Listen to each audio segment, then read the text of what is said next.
Big 12 today here on Big 12 Radio. Heard exclusively on TuneIn. You're watching us on Big 12 Studios. We are brought to you, the full-time fan, by our good friends at Modelo. Taman Turner, our producer. I'm James Westling. He is Ari Timken. Today, 9 Big 12 teams are bowl eligible. 3 more knocking on the door. We'll break down that. BYU, Utah, and Arizona State sweep the weekly awards this week, officially by the conference. Big 12 hoops surging with now 5 teams in the AP Top 25. Kingston Flemings owning the league over the weekend. And then college football coaching carousel chatter heating up around Oklahoma State and maybe Iowa State. We'll dive into that. We've got a full lineup of guests. Ari, good morning. I like the purple. Thank you. Are those new pants? Tell you, your black joggers have gotten more screen time than any athlete in the Big 12. Any athlete in the Big 12. Well played. If you open up James's closet, you'll just see 14 black joggers lining the closet. Yeah. Exact same pair of pants arranged by level of lint. Yeah, pretty much. Yeah. So your dad jeans blur nicely into the chairs, which is the same thing I'm doing with my athletic black jogger fit each and every day. I can't wear jeans. We're not wearing jeans. Dad jeans. You look uncomfortable. I'm very comfortable. Extremely cozy. This is quite the fabric. Is it a little stretched to those bad boys? You better believe it. Well, your shirt today says we ran out of hangers. It's never been more wrinkled.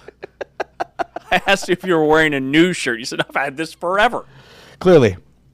Good stuff there. All right, coaching carousel. The big news today, yesterday, today. James Franklin, he's back. Let's talk some national stuff and how it might pertain to the Big 12. So former Penn State coach James Franklin is finalizing a deal to be the next head coach at Virginia Tech. Virginia Tech football with the official announcement posted yesterday on social media. Welcome home, James Franklin. And I thought, did James Franklin coach at Virginia Tech? Did he go to Virginia Tech? Is he from the state of Virginia? And the answer is no, and no. But with this hire, this is really... No, he's home now. Okay. Welcome home, James Franklin. We're not going to get mad at you if you win 10 games. Win 10 games. We'll build you a statue. That's what that means. So he's home now. Yes. Got it. You can never go home again, James. You can only go home for the first time. Makes sense. No, it doesn't. 12 seasons at Penn State, 128 wins, 60 losses. But what this does for Penn State is they save about $40 million. Just a cash $40 million. They were going to have to pay him $49 million for his buyout. But the buyout with him getting a new job is going to settle at around $9 million. Nice little severance package there for Mr. Franklin, as he'll immediately have to step on the job at Virginia Tech. This is a great hire for Virginia Tech. You know, again, as a guy that his only issue at Penn State was not being able to win the big game. Well, the ACC, I mean, what's the big game in the ACC? Is it Miami? Is it Clemson? Is it Florida State? Maybe. Those are certainly the top dogs, but yeah, expectations a lot lower, but high expectations and a lot of history at Virginia Tech. So I think kind of a perfect landing spot. It begs the question, though, as we sit here with Oklahoma State having an opening, potentially Baylor to be next, but is Oklahoma State taking too much time here? Should they be making a decision? I would say not necessarily. It depends on who they're trying to hire. I mean, we had, I think it was Pete Nakos that dropped that Oklahoma State was probably going to announce who they were hiring next weekend. I think he said right after Thanksgiving, which is usually kind of the weekend where all this happens. We'll get to the Lane Kiffin stuff here in just a minute. That's kind of weird. Ole Miss basically giving him an ultimatum that he has till November 28th to decide if he's going to stay or take another job. So that's the weekend where the coaching carousel really gets fired up. So, no, I don't think Oklahoma State's behind the 8 ball. I mean, they've been interviewing candidates, and they probably know who it's going to be. and will announce it in the next couple of weeks. I mean, there's, I think, a really interesting dynamic that plays out this time of year when you've, fired a coach so early on in the season. And it's in some ways unprecedented because it just didn't happen very often in college football. And now it's sort of the norm to be firing coaches midway through the season. And I'm sure that's only going to get worse and worse and worse. But there's this dynamic of making the right hire and making the quick hire. And it's almost like there's a graph where, like, you don't want to make too quick of a hire, but you also don't want to take too long, and you don't want to labor the same point because you might overthink it in terms of who you should hire as the next coach. And I don't know, I'm struggling with Oklahoma State potentially overthinking this thing as long as this is dragged out. Like, it's clear they haven't made the quick hire, which is good. You don't want to make quick snap decisions for the sake of not losing recruits because, at this point, that's obviously happening to Oklahoma State. They've lost guys. They're going to lose guys, more guys to the portal. Like, it's going to be a brand new team next year, which is the norm for new coaches. But, what about incoming recruits? Like, they're hosting recruits on campus. They're bringing them to games. Like, it's almost meaningless because you've got coaches that are hosting them. They're not going to be there in 5 months. Exactly. Those recruiting visits sound really strange to me. Like, what is that like for a student athlete who's recruited by and attending a recruiting visit at a school that doesn't have a coach? Yeah, Doug Meacham's gonna be like, yeah, come on over here. We're gonna be building something. I'm gonna be the head coach here. Like, what are you supposed to say or sell? So that's the part where it's like, man, we'll see if your timeline matches up. You're right about Nakos' comments around Thanksgiving. I think there's some easy decisions to be made here from Oklahoma State from the standpoint of you've got multiple candidates here that would be home run hires, in my opinion. Go hire one of them. I think the thing that makes the Virginia Tech James Franklin the perfect marriage in terms of timing is the fact that he had been canned and he didn't have a job. Like, Oklahoma State's going to try and hire, I believe, an up-and-coming sitting Group of 5 college football coach who still has 2 more weeks of the regular season plus the bowl season.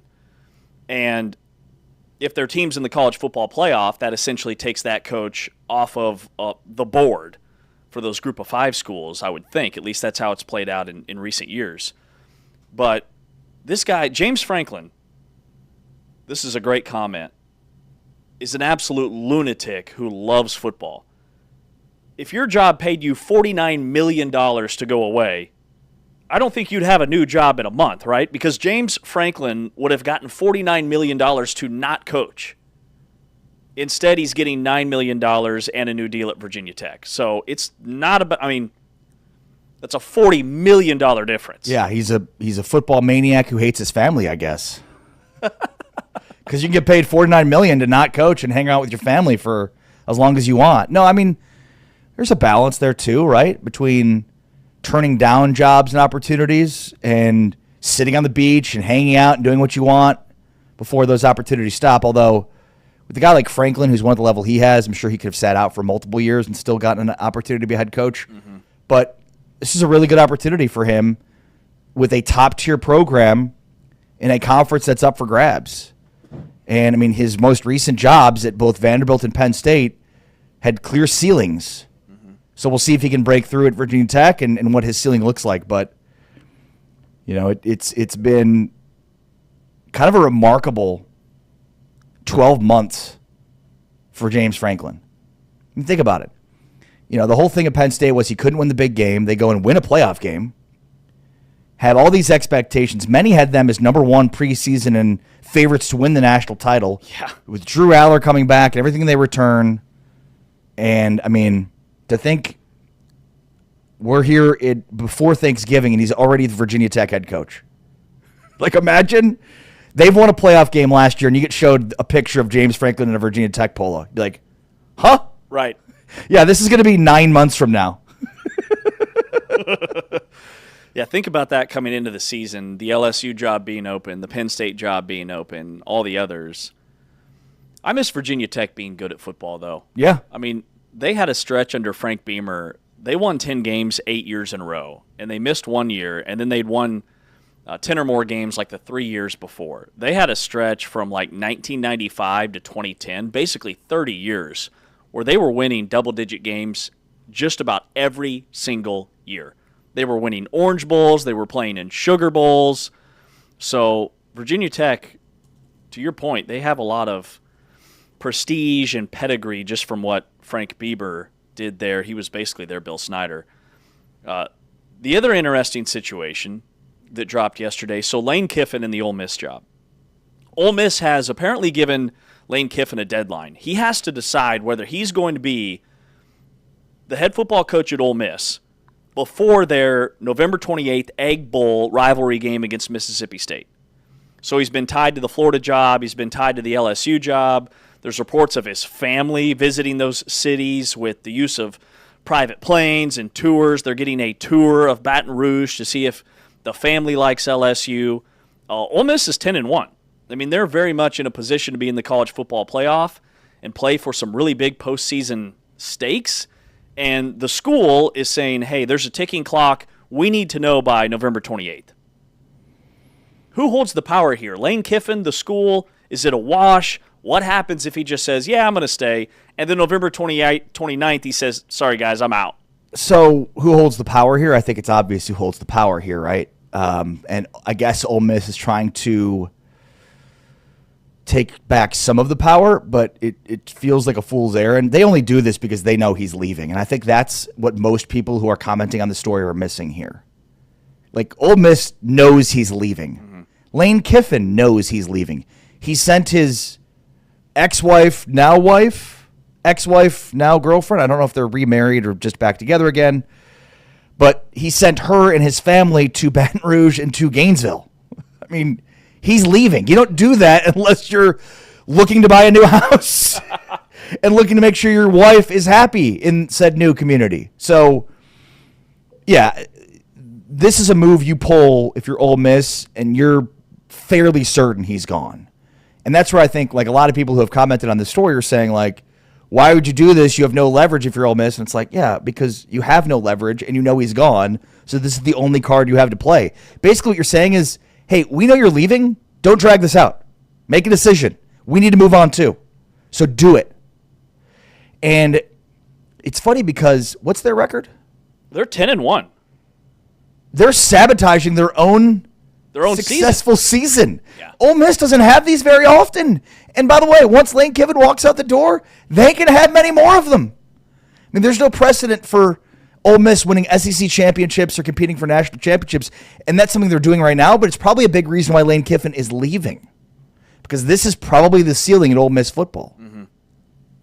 So it is funny that they're sabotaging their own success this season by basically saying, like, hey, if you end the season, you know, watch them lose the Egg Bowl, which completely sabotage their ability to get to the playoff.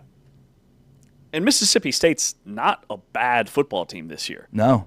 I don't know how beat up they are and if Blake Shapen is still at quarterback, but they beat Arizona State in the non-conference. You know, Hugh Freeze had two pretty solid seasons at Ole Miss. He went 9-4 in 2014 and then 10-3 in 2015. Before that, though, like, Ole Miss has been down bad for a long time. I mean, they were lucky to win 7 or 8 games. That was kind of their ceiling. They had a year in 2003 under David Cutcliffe when they went 10-3. But this is a program that, I mean, Lane Kiffin has been their best coach. You can make the case he's been one of their best all time in his short time there. He's only been there for 5 years. But he's won double-digit games 4 of those 5 seasons, and they're 10-1 this year.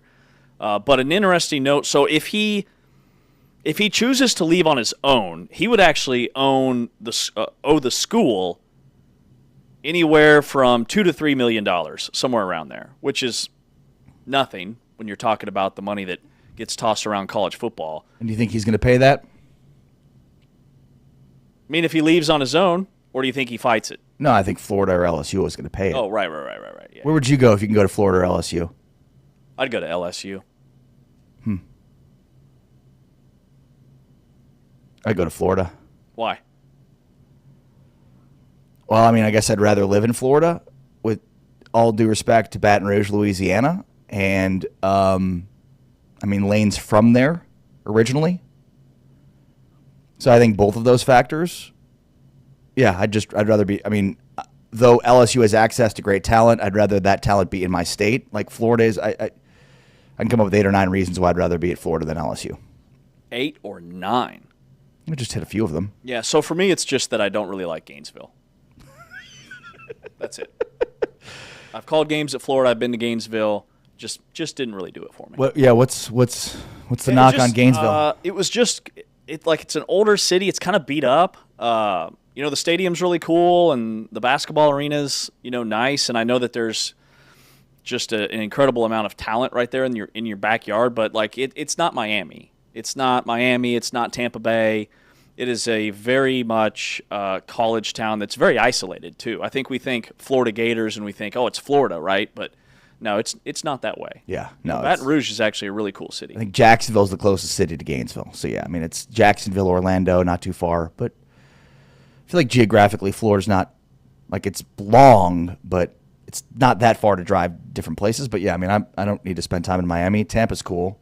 Side to side, you can hit a golf ball water to water. Oh, easily. Alligator Alley. I'll be making that drive across the state from. Where am I going? From Delray Beach to Naples during Christmas and New Year's time. Okay. Yeah. Breaking news. No. Oh. Is it? Well, that'll be awesome. No. I think Taman's going to Florida soon, too. No, he says no, too. His mic's off. No, I'm not. I have made that drive, though, from Fort Lauderdale to Tampa, through Alligator Way and all that. It's pretty interesting. Awesome. Cool. Yeah, I'd go to LSU. Or just stay at Ole Miss. Oxford is beautiful. Yeah, I just don't think that's going to happen. I think the number one thing that this said to me was he's leaving, and so they're trying to figure out their exit plan as soon as possible. And they're doing it. They're cutting off their nose to spite their face. They're mad as hell at Lane. They want him to stay. They know he's not going to stay. So they're trying to force the issue as much as they possibly can, all while having the best season in Ole Miss's history. How about that? 10-1. College football playoff rankings come out tonight. They're expected to be in the top 5, top 6, probably at worst. It's wild, man. All right, coming up next here on Big 12 Today on Big 12 Radio. He is Ari Timken. I'm James Westling. We will dive into some Big 12 bowl projections. Bowl season coming into focus. Why this week's bowl projections will tell you everything about the Big 12 pecking order. We'll separate locks from landmines here on Big 12 Today. It's Big 12 Radio, exclusively on TuneIn. We are powered by Modelo, and you are watching us on Big 12 Studios.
Today here on Big 12 Radio, this is the Big 12 Conference. This is a different league. We are powered by Modelo. He's Ari, I'm James, streaming on your screen at Big 12 Studios.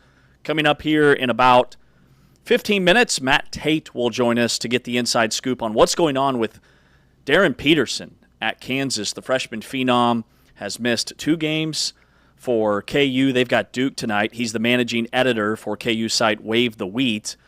When we look ahead to some Big 12 basketball, we'll be talking with Matt Tate.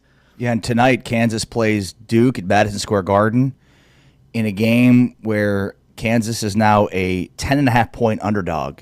I cannot remember the last time Kansas was a double-digit underdog. This line has been moving, which shows that I would think it's very unlikely that Darren Peterson plays tonight. And it's reminiscent of a game in 2016 when Duke played Kansas at Madison Square Garden, and Frank Mason went off. The world was introduced to the bulldog of Frank Mason, and on the other side, a true freshman named Jason Tatum did not play for Duke in that one. Okay. So the shoe is on the other foot, it appears. The turntables had turned. Indeed. Duke has that really good freshman, the Boozer kid. Can't wait to see what he looks like tonight. I would have loved to have seen Boozer against Peterson. Yeah. We are being robbed of an incredible matchup that we'll probably have to wait to see again in the NBA. I'm sure this will just quiet down and there won't be much noise around Darren Peterson and why he's not playing and how long he's going to be out for. Right, exactly. It'll barely make the broadcast tonight, I'm sure. Hey, we're just weeks away from the Big 12 football championship game, and John Pardee will perform at halftime. It kicks off at noon Eastern, 11 a.m. Central. It's Saturday, December 6th here at AT&T Stadium in Arlington. And he is the Big 12's first country music headliner at its football championship. He'll be joined in the performance by the marching bands for both participating schools. There will be a party pit of premium, not just any experience, premium experience in front of the stage. Tickets available to purchase. Tickets for the Big 12 football championship are on sale exclusively through SeatGeek. I'm going to try to get in the party pit. I bet you're in that party pit. I bet I am too. What are you going to do in the party pit? Party. Are you going to party? I'm going to party. P-A-R-T-Y, not P-A-R-D-I. Cool. Thank you. It's going to be awesome. The party pit. Hopefully you'll iron your shirt before you get in there. As long as I'm not wearing black joggers. Every day. For the 500th time this week. Every day. Show number 5,000. So every Tuesday we do our Big 12 temperature check. Do we? We do it okay. Every Tuesday, but let's go bowling, okay? College football bowl projections, and this will relate to the temperature check that we do. From The Athletic, they've got their latest bowl projections, and they project that Texas Tech is in the college football playoff as a 5 seed, which if you're the 5 seed, you get to play the 12 seed. In a home playoff game. In a home playoff game, which right now would be North Texas. Texas Tech and North Texas played like 2 years ago, and Tech beat them by 50. It was insane. But Eric Morris played at Texas Tech, part of the Mike Leach coaching tree. So there'd be a lot of storylines there. Well, what we've seen so far is 2 weeks in, and the top 2 teams that have been named as the group of 5 or group of 6 team in the college ball playoff goes down. So I'm assuming tonight that'll be North Texas, and maybe that means North Texas goes down on Saturday. We shall see. But so far, they're 0 for 2 teams that are the Tuesday night group of 6 representative for the College Football Playoff Committee goes down the next Saturday. Yeah, and it's rotating, like you said, basically every weekend. This weekend it could be North Texas, could be James Madison, could be Tulane. All of those teams are kind of log jammed together in the AP Top 25. But let me rattle off some of these potential bowl matchups, and you tell me which one of these stands out in terms of what would be exciting for the program, major step in the right direction for the program, or even a step back from what we thought the preseason expectations would be.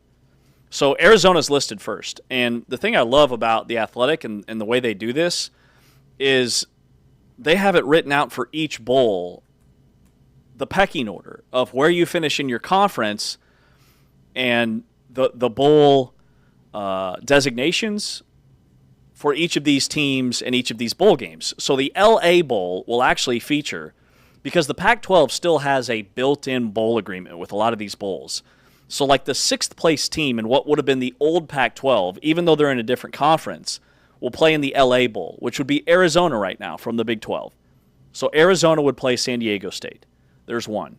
Another Big 12 bowl game would be Kansas State, potentially back in the Rate Bowl. That bowl's locked into whoever's 6th in the Big 12. Kansas State and Northwestern, a battle of purple Wildcats in the Rate Bowl. Remember, K-State played Rutgers last year. So we've got Arizona, we've got Kansas State. If BYU misses out on the college football playoff, The Athletic notes that they would probably be headed to the Pop-Tarts Bowl, which is where last year's loser of the Big 12 championship game, Iowa State, went and had that thriller against Miami.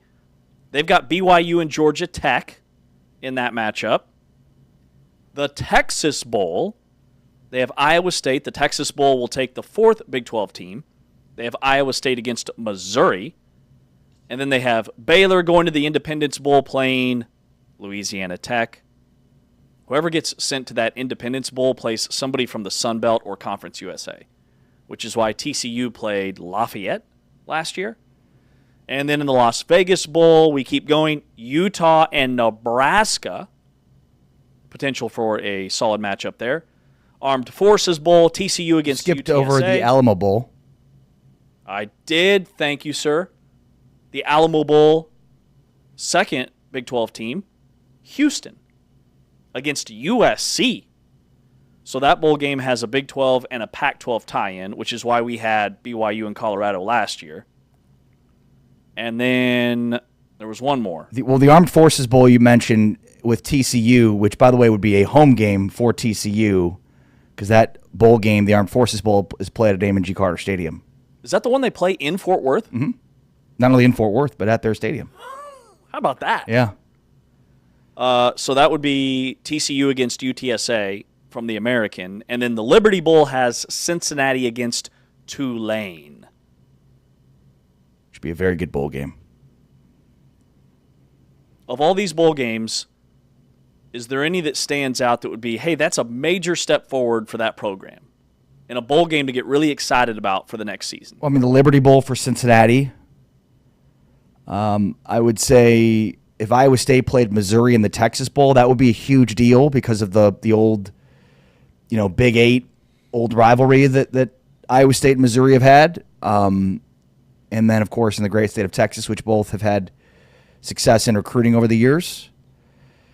Those are the two I think that would stand out. There's also 3 more teams that could be bowl eligible, including Kansas State, who's on this list with 5 wins already. Kansas gets a win in one of their next 2 games. They'll be bowl eligible. They've got to beat Iowa State at Iowa State this week or beat Utah at home. So a tough opportunity there for Kansas to try to get 1 win in the next 2 games. Also, UCF can still do it. They've got to win out, though, and they'll beat Oklahoma State, I would assume, this weekend. But then they conclude with BYU at BYU, so seems unlikely that UCF goes bowling this year. And then Baylor playing Arizona this weekend and then finishing with Houston. It's an opportunity for Baylor to go bowling at 5-5. But I feel like if you're Baylor, you'd almost rather not. That way you can end the season and figure out what the next situation will be for your program. So they project that Kansas State and Baylor get to bowl eligibility. There are 7 bowl games with Big 12 designations. So you have 7 essential locks for the Big 12. But then it gets really interesting because you still have 6 spots for the old Pac-12, which includes USC, projected to be in the Alamo Bowl. Arizona would be one of those. Arizona State would be another. Where did they have Arizona State? Check on that in a minute. Must have missed them. But then Kansas State they have making a bowl game, but they do not have Kansas. And so with 9 teams already bowl eligible, 3 more on the bubble, if you will. Like, I don't know where Kansas would fit in if they get to bowl eligibility. They would have to take one of these open spots, which means they'd probably be playing like in the Frisco Bowl like we saw last year with West Virginia when they played Memphis. And you could have a Kansas-Marshall game or a Kansas-Missouri State game. They have Clemson playing Arizona State in the Sun Bowl as part of the Pac-12 designation. I don't believe Missouri State is eligible for a bowl playing at the FBS level for its first year. Okay. They have Missouri State listed for the Frisco Bowl. Okay, I thought... But maybe that's an error on their part. It could be. Not sure. I thought they couldn't be bowl eligible year one. Typically, that's the case. It might be the case, though, if not enough bowl eligible teams are there, I think they can get in. I'm not entirely sure. There's just a ton of minutia, it feels like, around this stuff. And it makes no sense. Why would you penalize a team that's gone above and beyond? Like it's always been amazing to me that you have to do more with less. Like you don't have as many scholarships, you don't have as much money or resources, and yet if you're 7-3 playing up, shouldn't you get the benefit of the doubt for like having your hands tied behind your back to a degree? It's insane to me. So the Big 12 went 4-5 last year during the bowl season, and bowl games are such a crapshoot, but Iowa State beating Miami I thought was really good for the league. LSU beating Baylor the way they did I thought was bad for the league. But then outside of that, everybody pretty much held their own. Like Texas Tech lost to Arkansas, but they were playing their backup quarterback. Kansas State beat Rutgers. We had the Texas-Arizona State game in the college football playoff. This year, like potential matchups for a Utah-Nebraska, that'd be a massive game in terms of pedigree, I think, for the conference. And then Houston-USC, a game in which Houston would probably be at least a touchdown underdog. To see if they could hang in that game would be big. And Iowa State-Missouri is really intriguing to me, a potential old Big 8 matchup there. I always look for, okay, who could we potentially play in the ACC, the SEC, or the Big 10? And again, there's some big names. Who do you think would be happy to be in their bowl game of the Big 12 teams? Who do you think would not be happy to be in their bowl game? Because motivation plays such a crucial role in how you win bowl games. Mm-hmm. So I think if you're putting the Big 12 teams into those two categories, happy to be there will be Houston. I think will be Arizona State with Jeff Sims leading that football team his last year. I think Cincinnati will probably feel good about whatever bowl game they get. I think Arizona's a team that'll be really excited to be in a bowl. But then outside of that, I mean, BYU and Utah, I think it depends on if they make the college football playoff, the excitement level for their bowl game.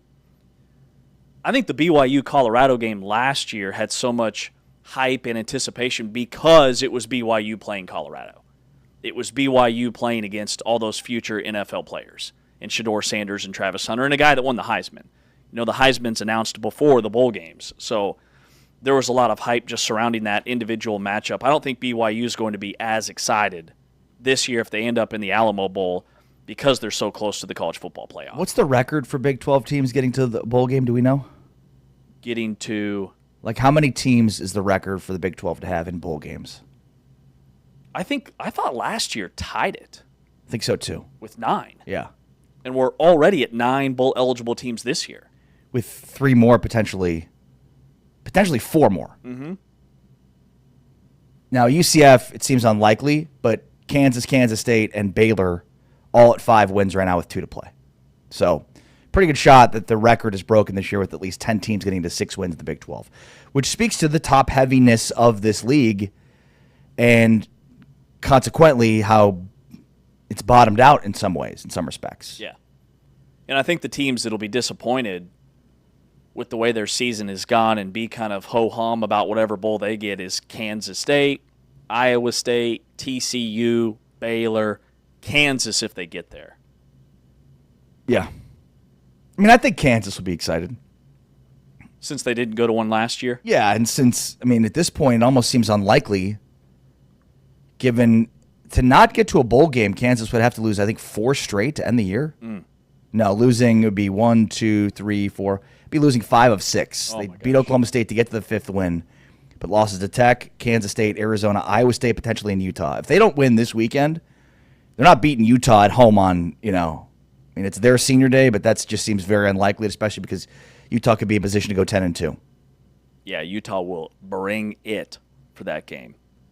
This is Big 12 Today on Big 12 Radio. You're listening to us exclusively on TuneIn. Coming up next, we get the inside track on what in the world is going on with Kansas basketball. They've got a huge game tonight against Duke. What is the status of Darren Peterson, the freshman phenom? We will talk with Matt Tate from the Wave the Wheat site covering the Kansas Jayhawks. Coming up next here on Big 12 Today on Big 12 Radio and Big 12 Studios.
Here on Big 12 Radio, heard exclusively on TuneIn, the State Farm's Champions Classic. Tonight on ESPN at 9 Eastern, 8 o'clock Central Time, 24th ranked Kansas and 5th ranked Duke men's basketball. And so we welcome in from Wave the Wheat, Matt Tate, who's a Heisman Trophy and AP poll voter. He has covered the Kansas Jayhawks for over 20 years and was the NSMA Kansas Sports Writer of the Year back in 2021. Hey, Matt, good morning. Good morning. How you doing? Man, we're fantastic. Thank you for your time this morning. We're concerned about the Kansas Jayhawks. They've got Duke tonight. What can you tell us about the whole Darren Peterson saga, if you will? What's happening with his injury and what this could mean for Kansas, not just tonight, but in the future? I think you're exactly right. I think the future is the most important part here, and it is a mess. I mean, it's I think at face value, and I think for what it really is, it's something that makes a lot of sense, and okay, people can accept that. But it's 2025, and people don't accept anything anymore. So it really becomes a really difficult thing for people to kind of manage and to kind of understand. Look, I get it, right? I mean, he's missed 3 of the 5 games that they've played, if you count exhibition games, and parts of the 2 exhibition games, or at least the one he did play in. So, I don't know that there's a whole mystery here. I think I wrote about this the other day. I think there's 3 schools of thoughts. One, that it's some sort of weird load management thing, and it's his crew saying, hey, we're going to tell you when he's going to play and all that. That to me is a little bit of a conspiracy theory thing. I don't know that it's accurate, for one, but I get why people are thinking that. The other thing is he's really hurt, and that's a real thing, and there's an injury in play, and until it heals, you got to deal with it. And then the third thing is it's kind of an injury, a bit nagging maybe even, but one of those things that if you put him out there, and believe me, I mean, he wants to play. This dude is so competitive. He's as competitive and as in love with the game of basketball as any player I've covered in 30 years, So, of course he wants to play. Of course he wants to be out there. This is what he does. But if you put him out there at less than 100% and it can get worse and does get worse, then you probably made a mistake. And so you have to navigate that fine line. And I think a lot of people are looking at those 3 options and maybe another option or 2 that I haven't mentioned as, okay, well, which one is it? And in my story the other day, I wrote, what if it's all 3? What if he is really hurt? What if it is a situation where you don't want to put him back on the floor because you don't want to make an injury worse? And what if it is, hey, they came into this college thing thinking there's just going to be a couple nights where he doesn't play, and that's okay because this guy's going to be a top 2 or 3 pick in the NBA draft, and his future beyond Kansas is at the very least incredibly lucrative and potentially a very impressive all-NBA type career for a number of years. So I think it's possible that it's all 3, and I think that Bill Self's been, fairly forthcoming with what's going on. I mean, he has said on multiple occasions that I'm not going to put him out there until he's 100%. And the reason for that is, number one, he's not the same player if he's less than 100% and limiting himself, even subconsciously and mentally. And number 2, yeah, it won't be any fun if KU loses to Duke tonight like they lost to North Carolina a couple weeks ago. But the Big 12 is what matters. The postseason's what matters. And if they can get him healthy for those, then that's what Bill Self wants more than anything. Yeah, so go ahead. No, I'm sorry. Go ahead. Finish your thought. I'm sorry, Matt. Well, it's one of those things that people are definitely uneasy about because of the anticipation and excitement around him, right? I mean, we've heard the word generational talent mentioned many, many times from many, many people. And generational talents are people that fans want to see play. And so you show up to a game and you find out he's not playing, that sucks. And maybe you wish you didn't spend your money on that game, or maybe you wish you made other plans or whatever, right? But I do get that part. I understand that it's a tough thing, and especially with athletes being paid these days. Fans expect and want to see him play. At the same time, I know that if I was Darren, or if Darren were my son, I'd be totally fine with the idea of holding him out until he's 100% healthy. So it is a tough line to kind of walk and a tough situation to navigate. And all we can hope for is that we learn a little bit more each time, and whether we do or not, we'll see. But it's going to be interesting to see what happens tonight. I don't expect him to play, but I don't know that he is or isn't. Yeah, and I think, Matt, you're 100% right. It's probably all three, and then maybe the fourth is, hey, this team showed in the North Carolina game they need to develop depth behind Peterson in order to get, where Kansas fans want them to go. So maybe it's sort of it's not the impetus, but maybe a happy byproduct of it is you've got to now force these guys in big moments against big-time teams to have to score and to have to figure out ways to score without Darren Peterson. Yeah, I mean, that's the only way they get through. I mean, Ari, the non-conference schedule that Bill Self plays is a nightmare every year. Yeah. And every year people look at it and say, oh, my gosh, look at that schedule. Well, those of us who have been following it and covering it for a long time, it's what it looks like every year. It's nothing incredible, It's just Kansas. So, you don't want to lose those games. You don't want to get your face beat in. You don't want to get embarrassed. Because those games matter in terms of clout and all of that. But yeah, Bill Self's made a career out of focusing on money time and when it matters and Big 12 play and postseason play. And so if he can get Darren healthy, number one, for those things, and then number two, get these players a little bit of confidence, a little bit of a better understanding of who they are, how they fit, and all that, and then fold a guy like Darren Peterson into the mix, then you could have a team that's got a chance. But without that, it's hard to see it. Without Peterson, it's hard to see it. And to be completely honest, just because they're able to do this and play without him and see how that goes, doesn't mean it's going to go well, right? Mm-hmm. And so wins and losses aside, a lot of these guys were brought in and recruited here to fit around Darren. And so asking them to do more than that is not automatic and not easy. And so they're competitive guys. There's some veterans. There's some newcomers. There's some young guys, all that. And they're trying to figure it out. But, just like the fans, these players will tell you, we need Darren out there. We're better when Darren's out there. And I don't think that's any big secret. Mm. Talking with Matt Tate, covers Kansas and has for over the last 2 decades for Wave the Wheat. So without Darren Peterson, Matt, who's the guy that stands to gain the most tonight and in these next upcoming batch of games in which we assume KU will be without Peterson? Like, who's the guy that has potential to step up and kind of try and fill that void or at least be the guy on the perimeter? Yeah, that's such an interesting question because if you would have asked me, today, 4 days ago and 10 days ago, I probably would have given you 3 answers. I think they're still trying to figure it out.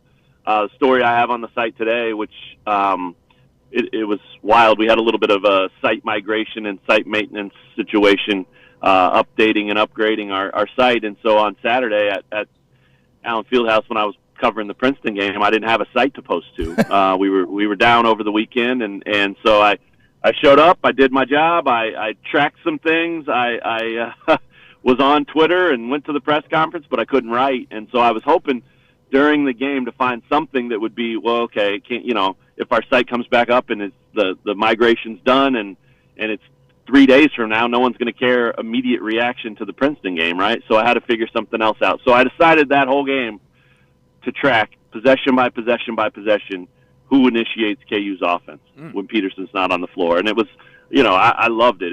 It gave me something to do. It turned out to be pretty fun, and it was also pretty informative. And it's up now, and it's perfect for tonight if he doesn't play because people can go read it and see, well, this is what they did without him in their most recent game, and this is how it looked. And without question, the number one guy who has the ball in his hands and is an initiator is Melvin Council Jr. I mean, he's fast. He's explosive. He can get by guys. He can get into the paint. He can create for others, and he can create for himself. I mean, he's no Darren Peterson by any means, but he's the guy that the numbers showed and that Bill Self has said he's the guy that has to do it when Peterson's out. And again, it's not something he's going to shy away from because Melvin's a dog and he's comfortable doing it and he wants to do it and all of that, but this is a guy who was brought to Kansas because he fits so well next to Peterson, not as Peterson. And so, as much as he's willing, it's a different dynamic completely for him and for the team. So, he's got to do it, and it's got to be him that kind of jumpstarts everything. But that is a given. I mean, that's really the only thing he can do, and really the only place they can turn automatically. So what you're looking for is, who's the next guy? Is it freshman Cole Rosario? Well, he's a reclass kid. He should be in high school still. It's hard to ask him to do that, especially at Madison Square Garden against Duke, right? So, and the numbers showed, again, one game, small sample size, but the numbers showed against Princeton that that's not what he does. He's a terrific talent. He starts. He's a great athlete, and he brings a lot, but that's not one of them. So I think you look to veterans. I think Trey White is a really interesting answer because Trey White's sort of that four-man, stretch four, modern type of player. He's not a guy that has the ball in his hands a ton and creates offense and breaks down guys and things like that, but I think he can. I think he believes he can, and I think his game is suited to do so. One of the things that was so interesting in what the numbers showed and what we saw with our own eyes against Princeton was that when KU needed a bucket, and that game was close for a while, it ended up being a 19-point win or whatever it was, but that game was close for a long time, well into the second half, and Princeton showed up and competed. But every time KU needed a bucket, Trey White figured out a way to put the ball on the floor, turn the corner from the wing, and get fouled. And he drew 6 fouls. He got to the free throw line. He had 19 points. I think he had 10 of them at the line, maybe 13 trips. So, to me, that's the type of thing you need. And that mentality can come from everybody. It's Trey White being a veteran, a guy who's played at Louisville and USC and Illinois, not afraid of college basketball, not new to it, right, especially this level.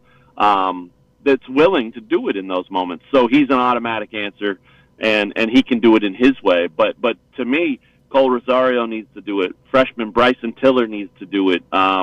Melvin Council obviously needs to do it. Elmarco Jackson's another one that I think 10 days ago I would have given you as an answer.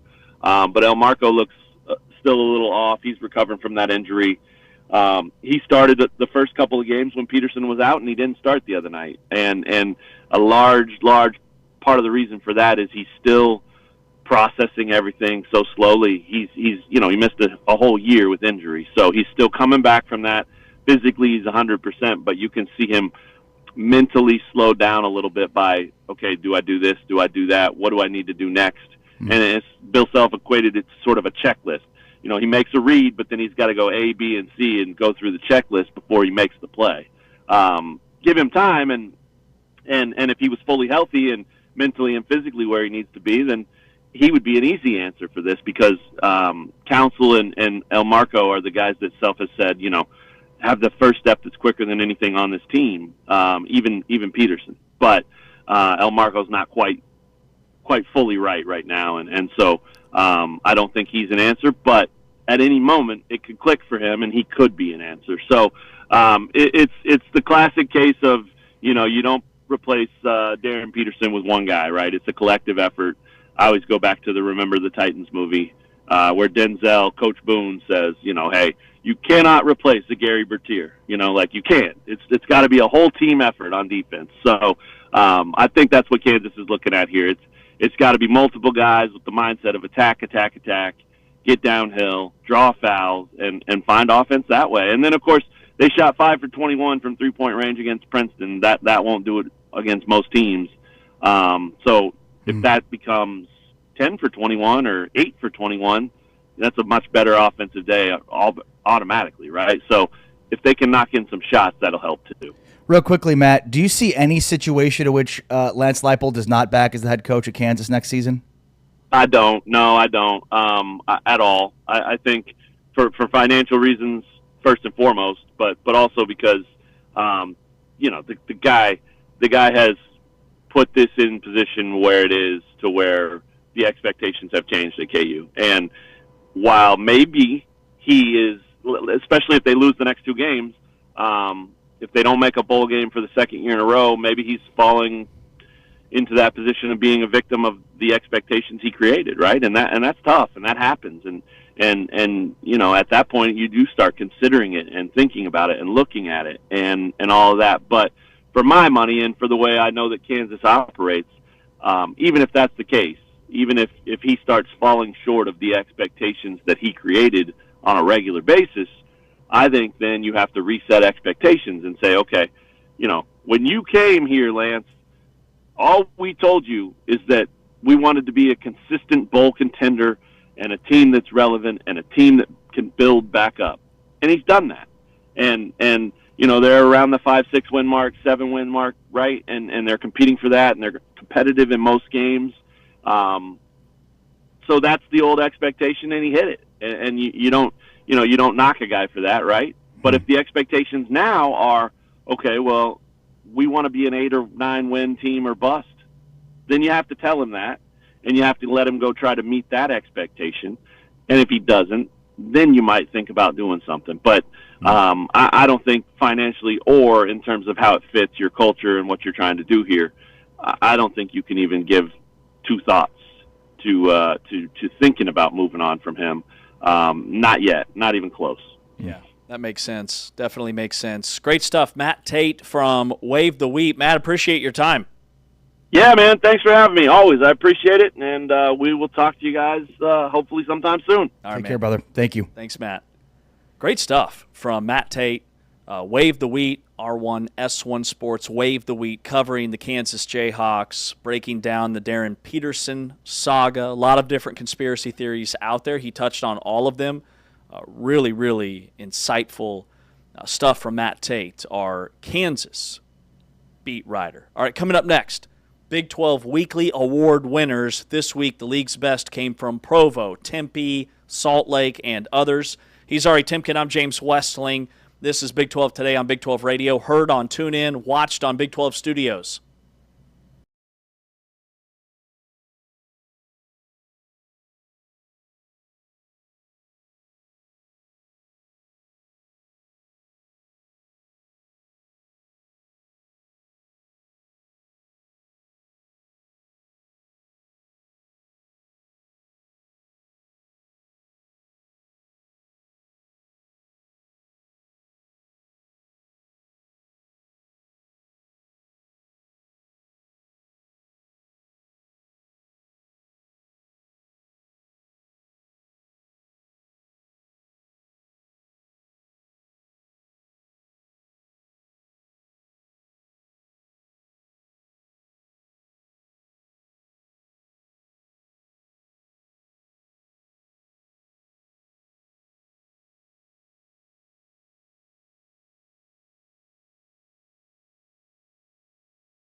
Back here, Big 12 today on Big 12 Radio.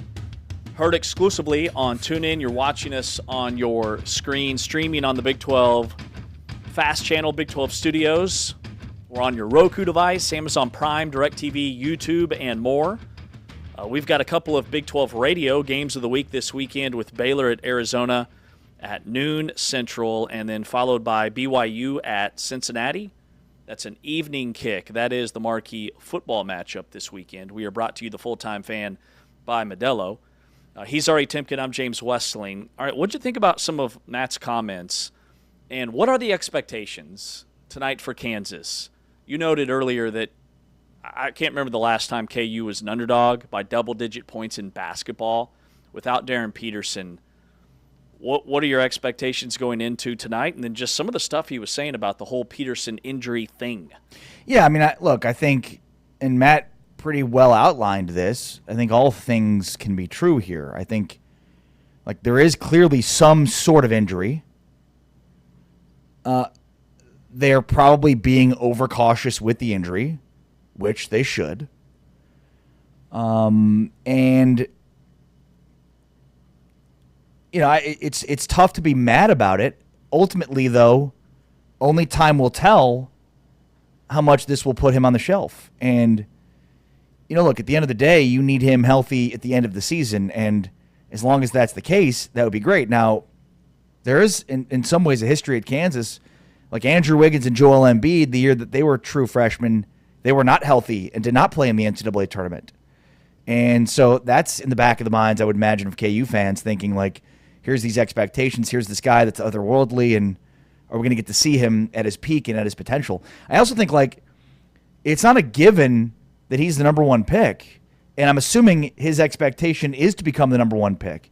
And if he is on the shelf for a majority of this season, what does that do to his number one pick, especially with DeBonsa and Boozer and some of these other guys, you know, doing what they're doing? So there's a really interesting dynamic at play in terms of, you know, not overexerting him, allowing him to still play and show what he can do to NBA scouts. Like, all of this is part of it.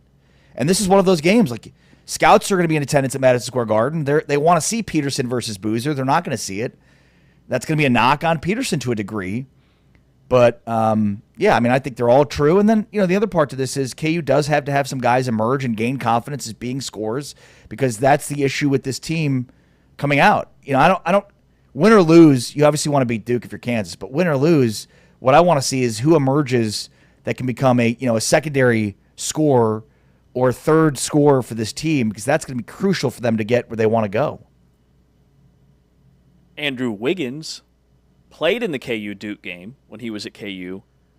He had 22 points in that game and 8 rebounds. He put on a show. But I'm glad you brought that KU team up, because that Kansas team was very much freshman-led by Andrew Wiggins, who is the consensus best player in America, expected to be the number one pick, which he was in the 2014 NBA draft. That team also had Joel Embiid, who really didn't come onto the scene until conference play. But that Kansas team got upset in the NCAA tournament. They lost to Stanford that year. But it's similar in my eyes, because that KU team that won the Big 12, but went 25-10. It was like Bill Self's first double-digit loss season I think he had since maybe his first year. But that KU team was very much built around those freshmen, and the supporting cast just wasn't what we were used to seeing for Kansas. This Kansas team, I think, kind of resembles that. So my point is, tonight I think is a huge night for 3 guys. I want to see what Elmarco Jackson does. I want to see what Trey White does. And the third guy is Melvin Council Jr. You know, Bryson Tiller's a freshman. He's a post player. He doesn't factor into this equation to me. I think he's been better than expected. Flory Badunga's made a huge leap forward from last year. But those 3 guards, like the NCAA tournament in the postseason and to just win in the Big 12, you have to be physical and you have to have tremendous guard play. And KU outside of Peterson has not shot the ball well. In fact, Melvin Council Jr.'s 0 for 9 from beyond the arc. And he made a bunch of threes last year at St. Bonaventure, but he shot less than 30% because he took so many. So He's a guy that has all the athletic ability in the world. He reminds me a little bit of Kenny Gregory from back in the day, although he's not as tall.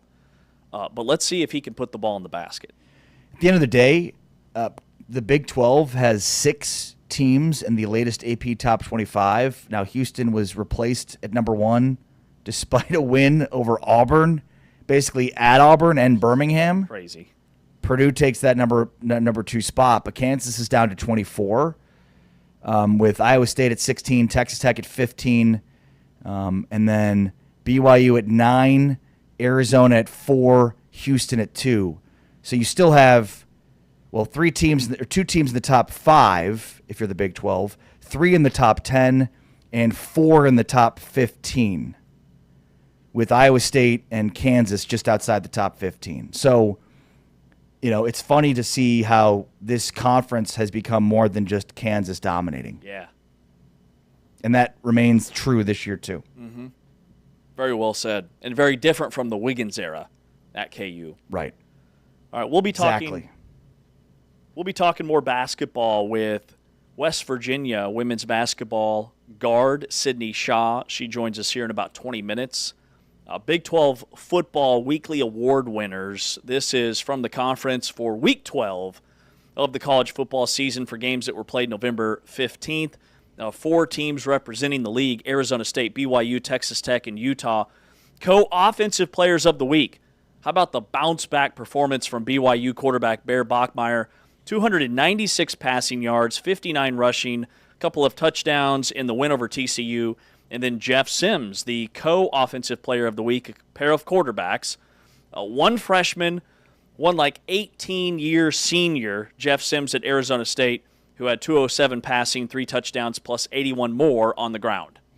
Bear Bachmeier averaging 217.7 passing yards and 48 rushing yards per game through 10 games of his first season as a BYU passer. Pretty good for a true freshman. Dang good. And he's one of 3 FBS quarterbacks, not just freshman quarterbacks, any quarterback. Bear Bachmeier is one of just 3 FBS quarterbacks that has a rushing and passing touchdown in 7 or more games this year. True dual threat. Defensive players of the week: Jordan Crook, linebacker for Arizona State, and Jacob Rodriguez, linebacker for Texas Tech. Jordan Crook had a career-high 14 tackles. Arizona State held West Virginia to just 68 yards rushing on 39 team carries.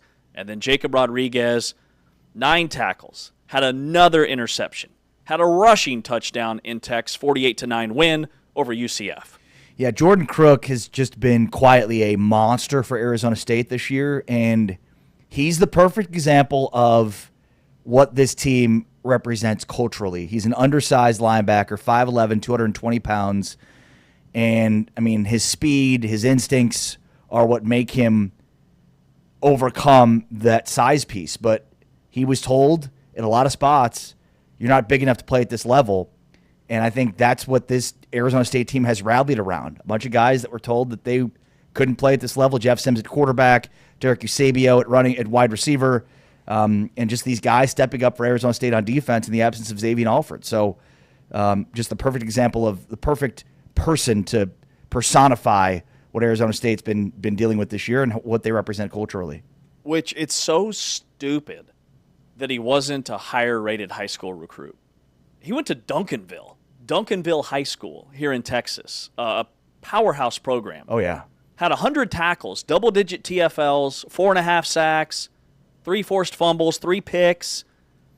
He was a starter. He was tearing it up. But he was listed as a 3-star recruit, the number 761 overall prospect out of high school, because he's 5'11". Yeah. If he was an inch taller. Crazy. He's been balling out. And spent his freshman year at Arkansas. Had a PFF grade as a freshman as 90.6, so pretty good in run defense. And, yeah, he's been pretty consistent for Arizona State since he's been there, but he's been their best defensive player this season. By the way, Jacob Rodriguez, he went over 100 tackles on the year. He leads the nation with 9 takeaways. He is the only player in college football since 2005 to have 5 forced fumbles, 4 picks, and 2 fumble recoveries in the same season. So he's doing things defensively that nobody's done in 20 years. Wow. Which is why he's in the Heisman conversation. Special teams players of the week went to Will Ferrin. Kicker at BYU had 3 field goals along of 52. He's currently holding a program record, 110 straight point afters.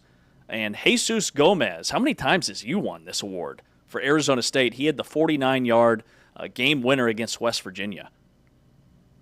Yeah, Gomez has been huge for an Arizona State team that, if you recall, had kicker tryouts last season, transfer from Eastern Michigan, where he set records with 57-yard field goal and multiple 50-yarders.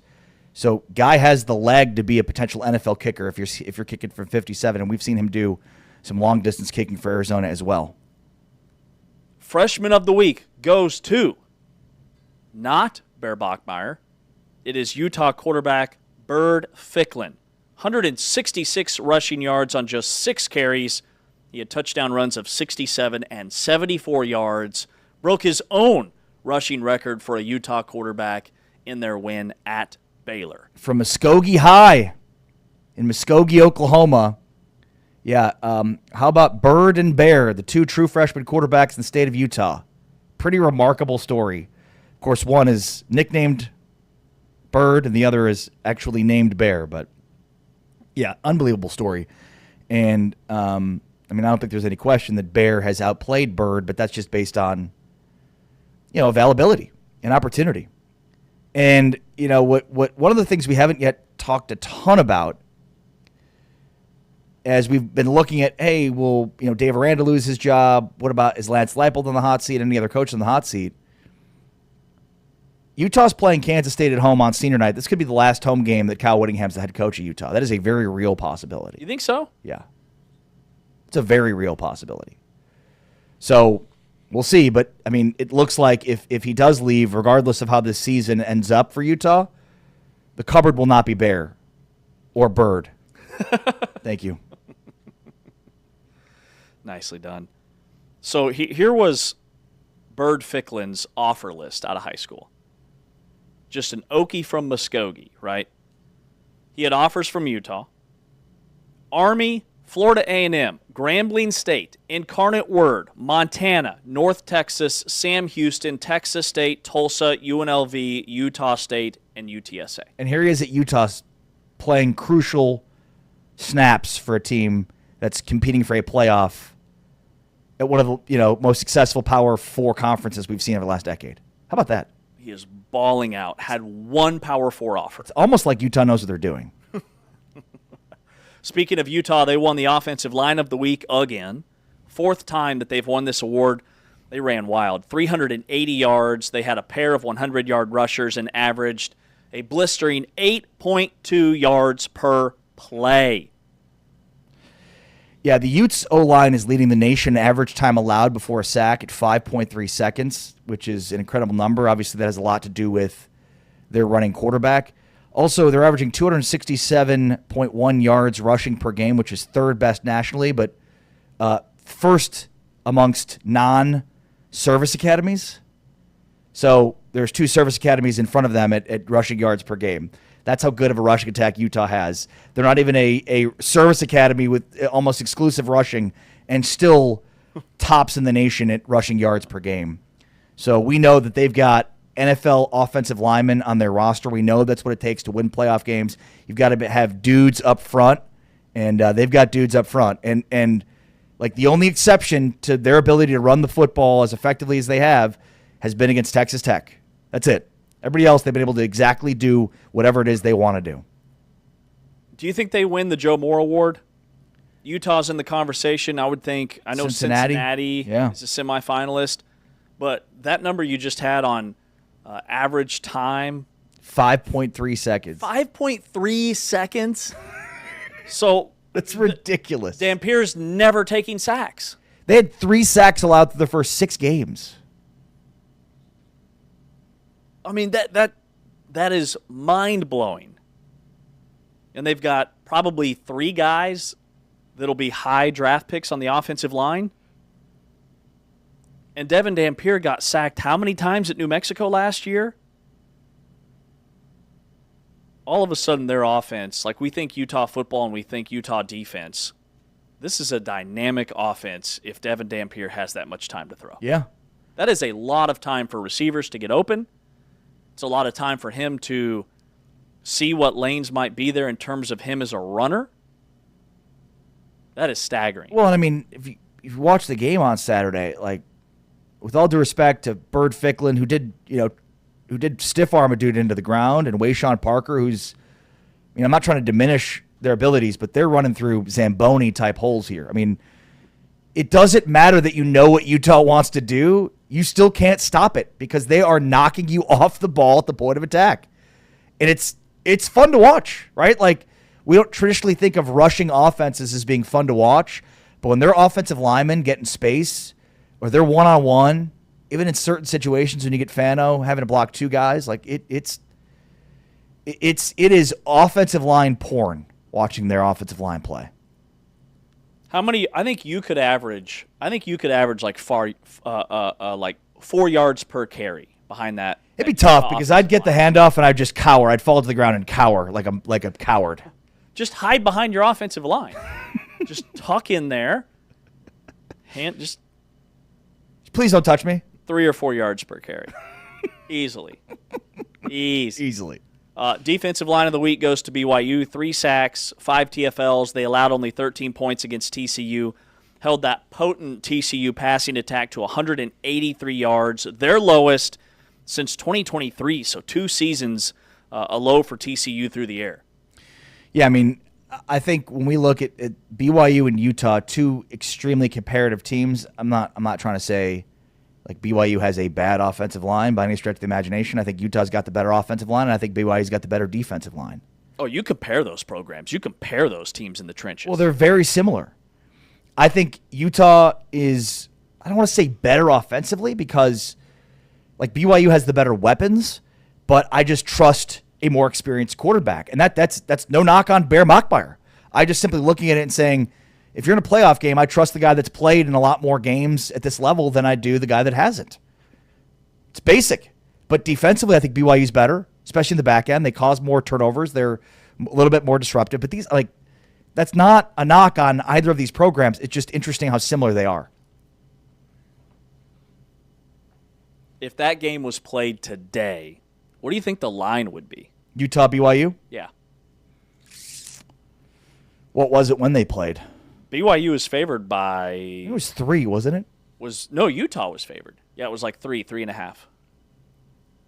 And in Provo. Yeah, it was in Provo. Yeah. I'd say if this game was on a neutral site. Right now on a neutral field, I bet Utah's favored by 2.5. You think so? I would have said a point and a half. I think it's pretty close to a coin flip, but you're probably right about that. I think Utah would be favored. We're going to be talking with West Virginia women's basketball player Sydney Shaw. She will join us coming up here in just a little bit. That's at 8:30, Taman? Yes. 8:30 a.m. here on Big 12 today on Big 12 Radio. This is the Big 12 Conference. This is a different league. So we were talking about the coaching carousel, and here in about 20 minutes or so we'll dive more into how this pertains to the Big 12, the opening at Oklahoma State. They expect as many as 40 FBS college football coaching vacancies this offseason. 40 out of 136 teams. Well, how many have already been canned? I think we're at about a dozen. So the domino effect, a dozen becomes 24, becomes 36, becomes how many of those guys are coordinators that get positions. Well, the other thing, too, is to know that, like, the domino effect of one guy gets hired in another place, that means that program then has to hire a coach. You're saying they're estimating 40 will get canned or 40 will change places? 40 new coaches will be in. Because 40 getting fired I don't see based on where we are today, but I could certainly see 40 new jobs based on Kiffin going to Florida, who goes to Ole Miss, who leaves, who then takes that job, right? Like the entire domino effect of who goes to Oklahoma State, if Eric Morris goes, who takes the North Texas job. So right. I could certainly see the 40 number coming from that. Mm-hmm. Man, you got to love college football. LSU fans are convinced that Lane Kiffin is in Baton Rouge. the LSU message boards have a guy that's camped out at the local Baton Rouge airport. The dude's camped out in bushes. He's in full camo, and he claims he has a picture of Lane Kiffin in a disguise deplaning in Baton Rouge. Have you seen the picture? Yeah, it's just a guy getting off a plane. I mean, it's sick.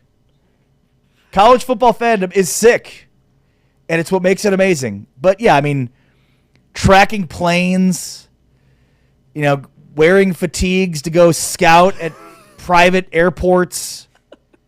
I mean, it knows no bounds. Oh, it's amazing. It's amazing. All right, My question is, what does that guy do for a living? I'm going to guess he's got a pretty flexible schedule. Yeah, my guess as well. Probably a realtor, be my guess. Maybe crypto trader. He's got his laptop posted up in the bushes. It's wild times, man. Wild times. All right, coming up next, we'll talk a little women's basketball with West Virginia guard Sydney Shaw. She joins us around the corner. Hour number 3, we have Rachel Galligan, women's basketball analyst. She joins us at the top of the hour. Audie Crooks at Iowa State is absolutely playing out of her mind right now. But we lean into West Virginia women's basketball with Sydney Shaw after this. This is Big 12 Today on Big 12 Radio. This is the Big 12 Conference. This is a different league.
Thank you, Taman.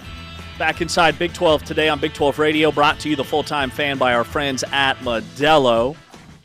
This is the Big 12 Conference. This is a different league. Nobody knows that better than Duke women's basketball because they're 0-2 against the Big 12 after West Virginia took them down the other day, and we are so excited to have Sydney Shaw on the program, women's basketball player for the Mountaineers. She is averaging 16.5 points per game, 7.5 rebounds per game, shooting 46% from beyond the arc. What's up, Sydney? Hey, how you guys doing? Sydney, are you a stat head? Did you know those were your numbers for this season? No, I think I got like a glimpse of them after last game, but not necessarily.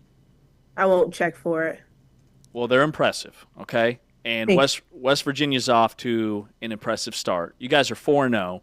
That big win over Duke, which was wild. Got to ask you about that here in a minute. But just how would you summarize the start to the season for West Virginia? I would say we're off to a strong start. I think that we're taking every game and learning from our mistakes, which is really all you can ask for in the beginning of the season, because it's not going to be perfect, it's not going to be pretty, but I think every game we find something to focus on. Tell us about your coach. You know, what stands out about your coach? West Virginia's had a ton of success despite having lots of different coaches over the last 4 years.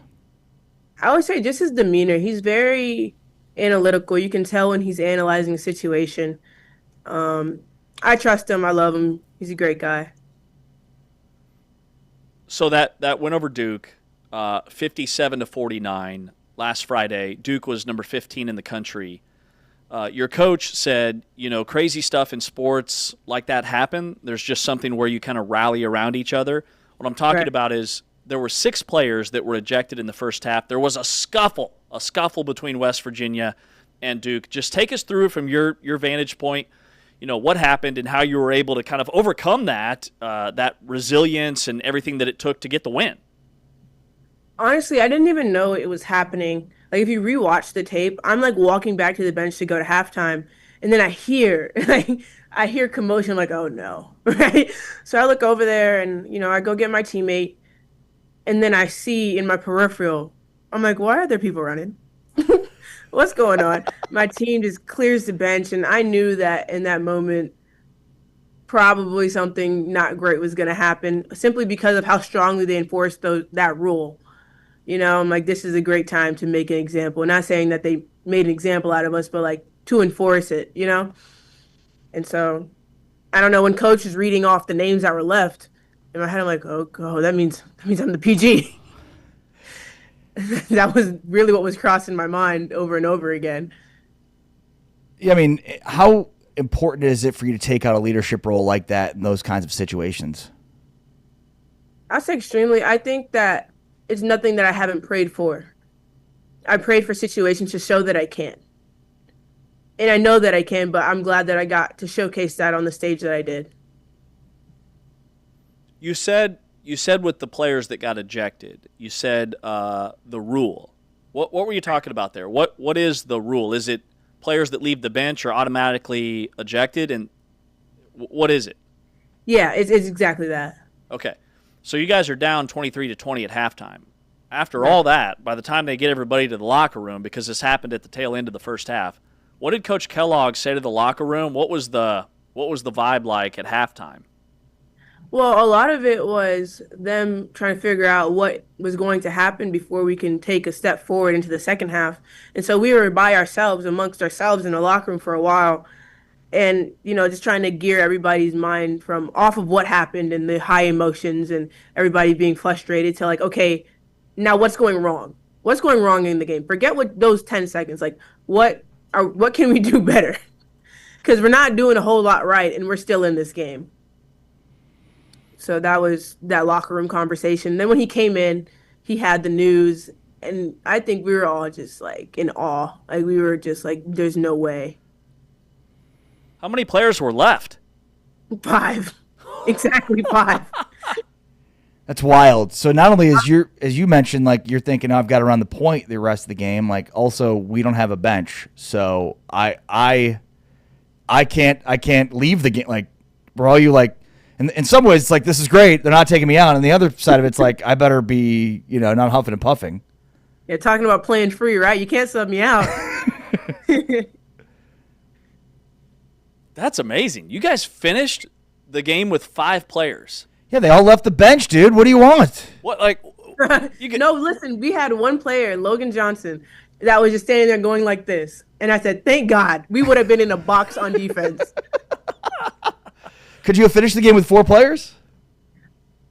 I don't think it would have been pretty. I don't Yeah. believe. I think we needed every one of us out there. Yeah. 4 on 5. West Virginia takes down Duke last Friday. Sydney Shaw is with us. She was named to the Big 12 Studios, Big 12 starting 5, after her standout performance. She's averaging almost 17 points per game. She's hit 11 threes already. West Virginia is 4-0 this season. And I read an article about before the season, you wanting to really kind of show off your entire arsenal. Like you want to really take your game to the next level this season and show that you're a complete player. What did you mean by that? What I meant by that is I feel as though when people think about me, they think about the three-pointer, which obviously I take a lot of pride in, but I know that I am capable of going to the basket and creating shots for others. So just trusting myself more in that area instead of when I'm uncomfortable, I know I can do this, so I'm going to revert to that instead of like facing it head on and just going through it. Why'd you transfer to West Virginia? Ooh, good question. I would say that I wasn't a good fit for the program at the time at Auburn. I don't think either party was happy, so it was in my best interest to just find somewhere where I actually could play my game. So did you transfer to West Virginia because of your head coach? Of Kellogg? Yeah. I would say he was a really big part of it. I think that even on my visit, he pulled up a bunch of stats and analytical things about my game and a plan. He had a plan for me. If you come here, we will do this, this, and this. And he showed it to me on paper, and he showed me how we'd get there. And that was exactly what I was looking for. What's your favorite spot on the floor to shoot? That's a great question. I feel like my first three always comes from the left corner because that's where I always am in like the beginning of the game. But I think in transition, probably the wings, trail threes.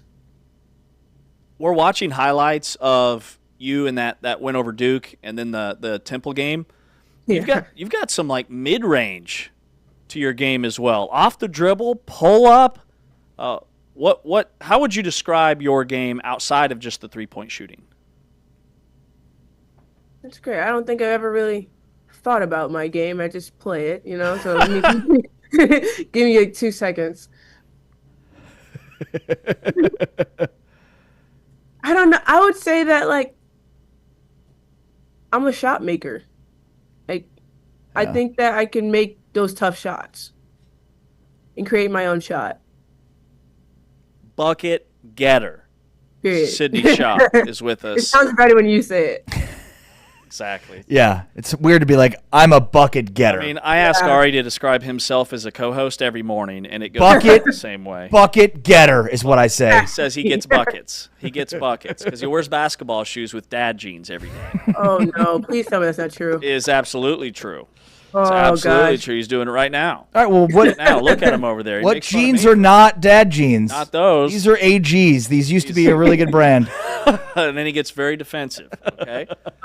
All right, Sydney, let's play a little get to know you. All right, Sydney Shaw, women's basketball player, West Virginia. If your game was an emoji, which one would it be? Ooh. It would be the 5 symbol, like just number 5. Jersey number. Why do you wear number 5? I got it. It was like the last available number when I was in AAU. It was like my first year playing EYBL. And I was like, wait, I kind of look good in this. And then my brother's birthday is November 5th. So I was like, oh, this is great. It could have meaning if I wanted it to. But I just definitely stuck with it. There you go. Built-in backstory. Okay, it's there. How about what is the most clutch thing you do outside of basketball? Off the floor, non-basketball related. For Ari, it's parallel parking. What would it be for you? Listen, I can parallel park. Nice. I can. But I can, I'm a good driver. I will drive to the destination. You know, if we want to go and, Top Golf or something, if you want to drive with me, I will drive. You're the like everybody piles in your car. You want to be the driver? No, it's funny. No, I would never offer. But if you asked me, I would. So how often do you get asked? How? How, Closed mouths don't get fed. no. How often do you get like? So basically, it's like I will drive, but nobody asks, so I don't have to ever drive. Is that how Why it no is? one asked? Because I always ask first. That's the move. When did Morgantown get a Top Golf? They don't. That's the thing. That's the whole thing about driving. You have to drive like towards Pitt. It's like an hour away. Oh yeah, road trip, road trip. Okay. If basketball didn't exist, what random career or talent would you be elite at? I would be out there saving animals, like strays, and discovering different types of animals on different continents, stuff like that. Wow, that's awesome. What's Yeah. your favorite animal? Ooh, right now I'm into big cats. Like I'm really into like tigers and lions and stuff like that. That's amazing. What's your major? Health and well-being. I want to be a nurse. I'm kind of leaning towards PT school, but I'm just getting my prereqs for both just in case. Awesome. Awesome stuff. Sydney Shaw, West Virginia women's basketball. You guys are off to a tremendous start.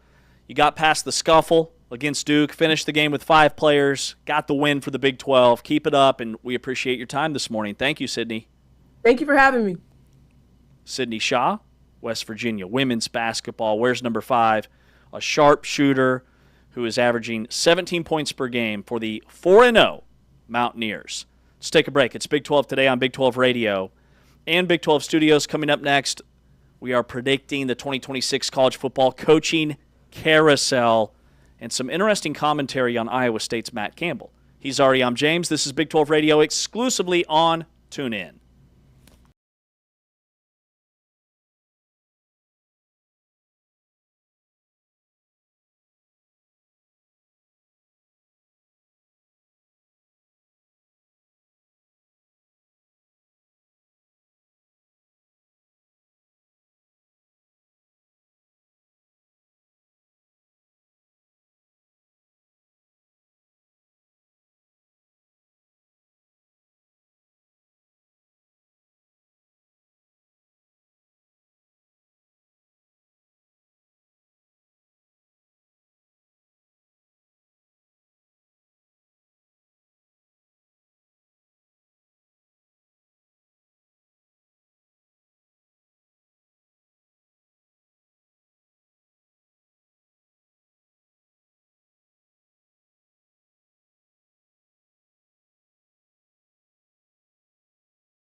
Back inside Big 12 today.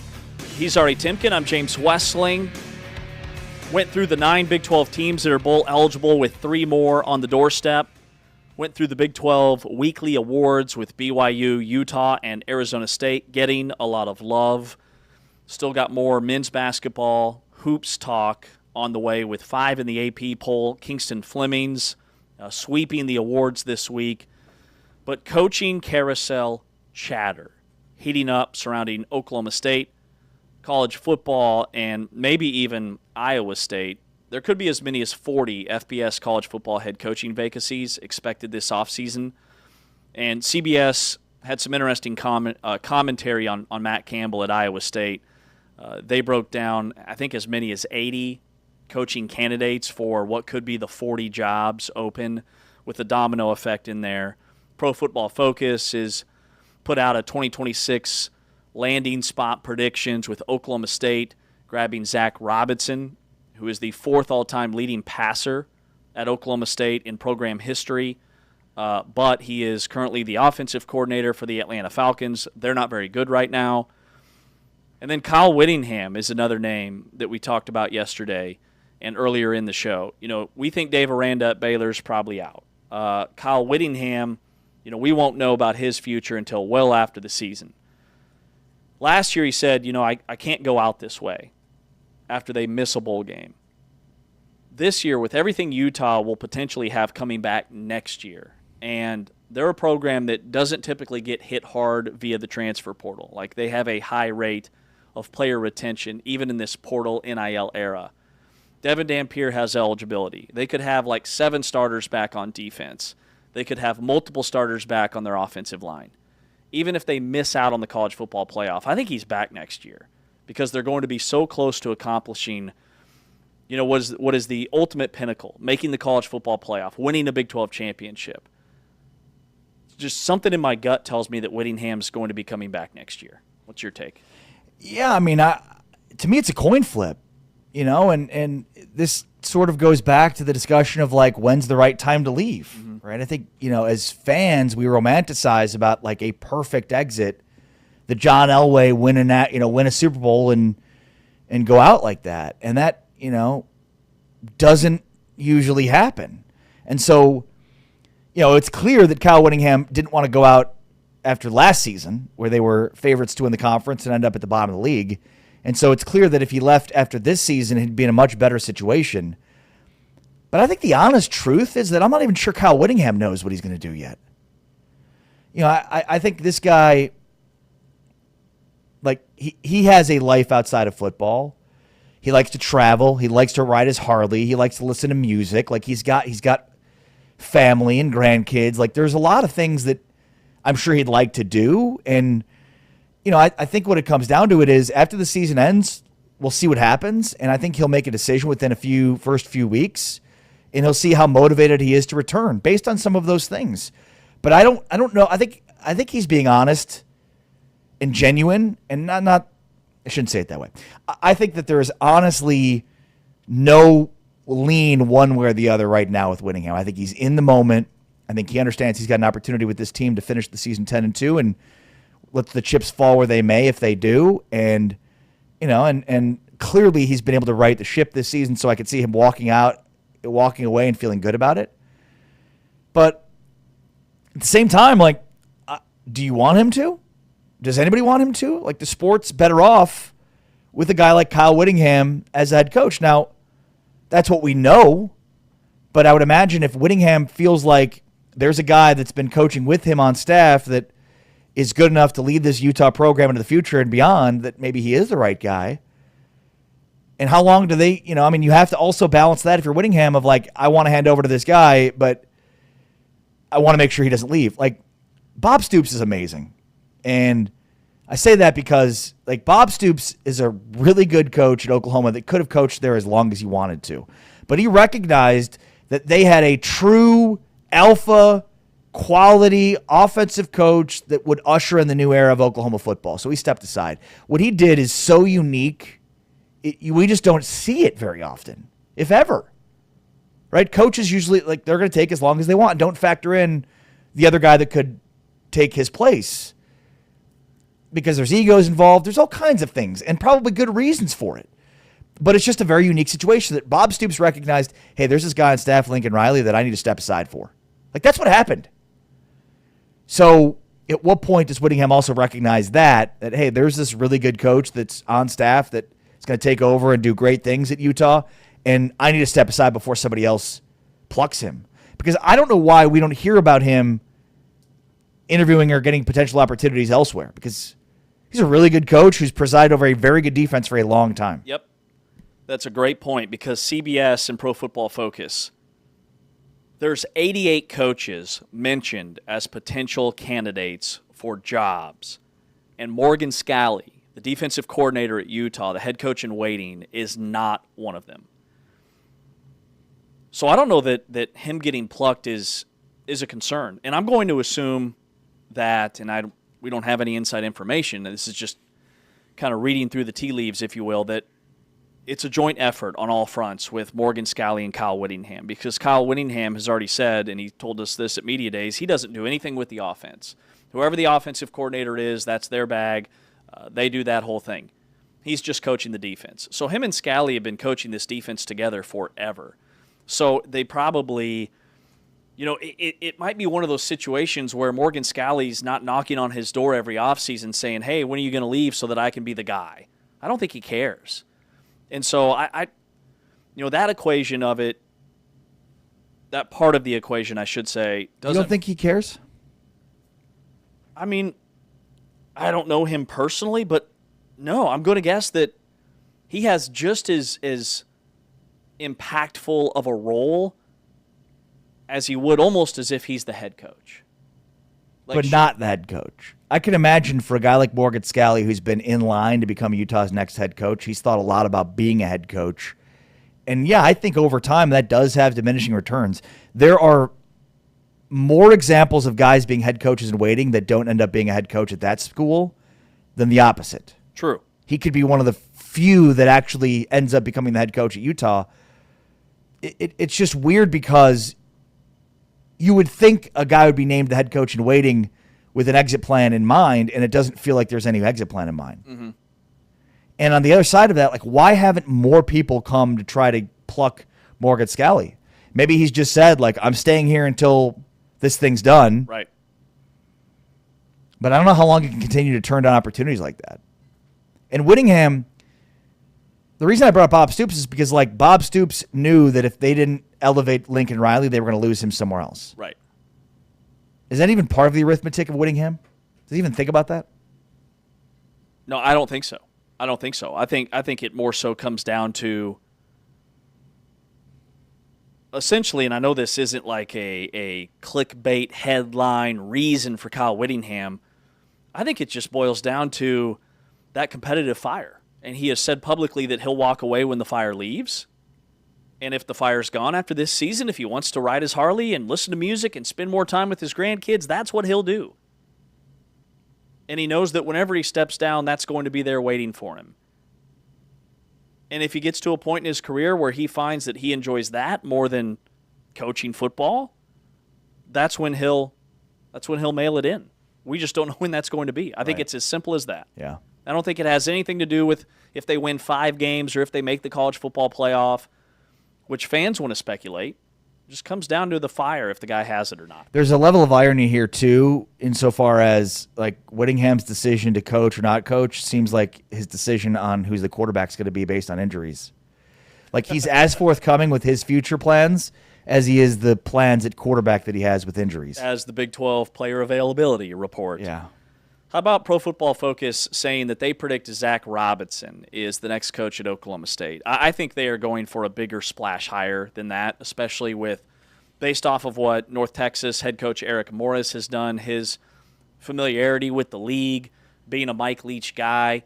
And the other thing about Oklahoma State is Oklahoma State needs a guy that has shown they can coach a fun, up-tempo, offensive style of football at a high level.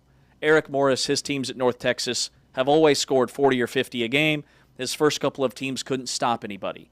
That's what Oklahoma State needs from a let's get the fans back on board, because Oklahoma State, Nobody wants to go watch a 14-6 game against K-State. Nobody wants to watch Oklahoma State losing a 19-12 game to Tulsa. If you're going to lose those games, lose them 45-40. And Zach Robinson's offenses with the Falcons have been modest at best, although they are 11th in the NFL in success rate offensively. But I think Morris or Golesh is the other name that's been tossed out there. Are those sexier than a Zach Robinson? If you are Chad Weiberg, what are you looking for in your next head coach? What are the qualities you want? Offensive-minded, young, can relate to the players, high energy to get the fans engaged, which Zach Robinson and Eric Morris, I think, both kind of check those boxes. Yeah. Yeah, I think there's a ton of opportunity here to hire a bunch of different guys that are going to become difference makers for your program. I've named a few of those in Eric Morris and G.J. Kinney. And by the way, Colin G.J. Klein. Kinney, G.J. Kinney's name is kind of, he's drifting off of a lot of these coaching search hot boards because of the season that Texas State is having this year. I think it's so foolish to judge that. Like, if Oklahoma State was going to hire Zach Robinson because Atlanta has a good offense this year, like, there's so many other things that go into that. Like, you got to be looking at, it's like buying a house and being like, I didn't buy that house because I don't like the dishwasher. Like, you could buy a new dishwasher. Like, how's the foundation? How are some of the things that you're not going to go and buy a new one of? You know, like, there's certain things you can do that is easily changeable. It feels like if you're gauging wins and losses in a particular year, when there's a past of success, like, look at the full big picture here. Don't just don't be judging and gauging every week on how a team is doing. The other one is Jeff Traylor, right? I mean, if you're looking for the next Joey McGuire, go hire Jeff Traylor. Mm-hmm. Yeah, in the same way that Texas State's probably not having sustained success, UTSA isn't either because they're losing their roster every year, the best players on their roster every year to Power 4 schools. And most of them are playing in the Big 12. Yeah. They have been gutted via the portal. Coming up next, we pivot back to women's basketball. Rachel Galligan, our women's basketball analyst. She will join us. Iowa State's Audie Crooks has gone bananas to start the season. We'll talk with Rachel after this timeout. He's Ari, I'm James. This is Big 12 Radio.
Welcome back to Big 12 Today here on Big 12 Radio. Seen on Big 12 Studios. Check us out on YouTube, live streaming each and every Monday through Friday. 8 to 11 Eastern Time, 7 to 10 Central. Big 12 Radio, exclusively on TuneIn on the audio side. And we welcome in Rachel Galligan, our women's basketball insider. What's up, Rachel? What's up, you guys? Good morning. Haven't seen you since media days, I believe, up there in KC. Iowa State. We've got a lot to talk about. It's been a minute. We've got a lot of action that's gone down too. We had Sydney Shaw on the show a little less than an hour ago. She had a huge game for West Virginia, who had to finish with just 5 players in their win against Duke. But Audie Crooks at Iowa State, let's start with her. She became the first player since at least 1999 to score 40 points while playing 20 minutes or less when she dropped 43 against Valpo. Her numbers are video game-like. Is she doing anything different this year than she's always done at Iowa State?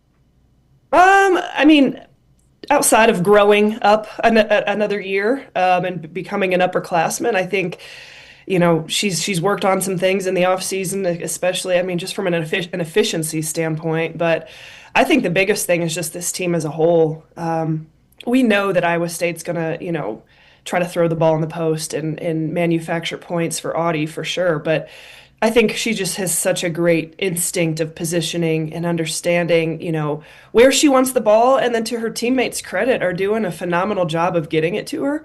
Obviously Iowa State, it's early in the season. They're playing kind of their mid-major competition right now, but nonetheless, I expect this type of production to continue. I think you got to give a lot of credit, like I said before, to her teammates, but primarily the addition of Jada Williams in the offseason. She has been so good. She's already broken her own career record for assists per game, and so I think that's been a really seamless transition of getting Jada into the Cyclone system and just understanding, where is their bread and butter and how are they going to be dominant, right? That's Audie Crooks. It starts with playing from the inside out with this Cyclone team. And so, Crooks is putting up unbelievable numbers, and she's been incredibly efficient at it so far this year. She's literally shooting 76% this season, which is just...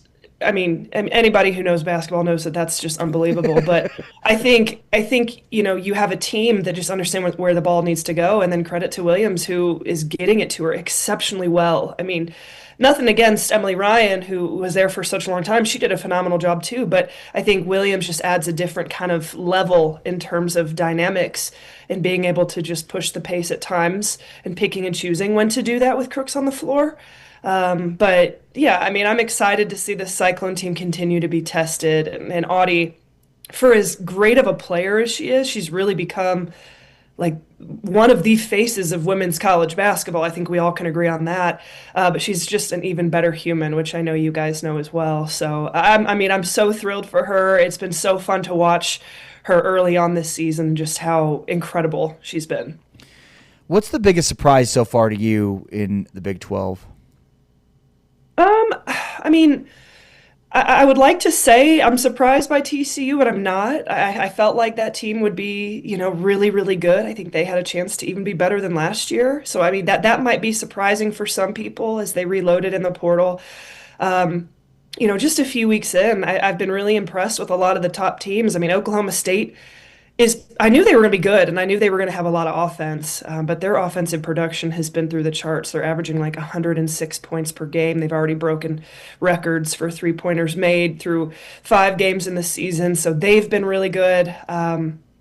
Texas Tech, and you guys know I'm calling their home games, so I'm getting a really up-close and personal look at Texas Tech.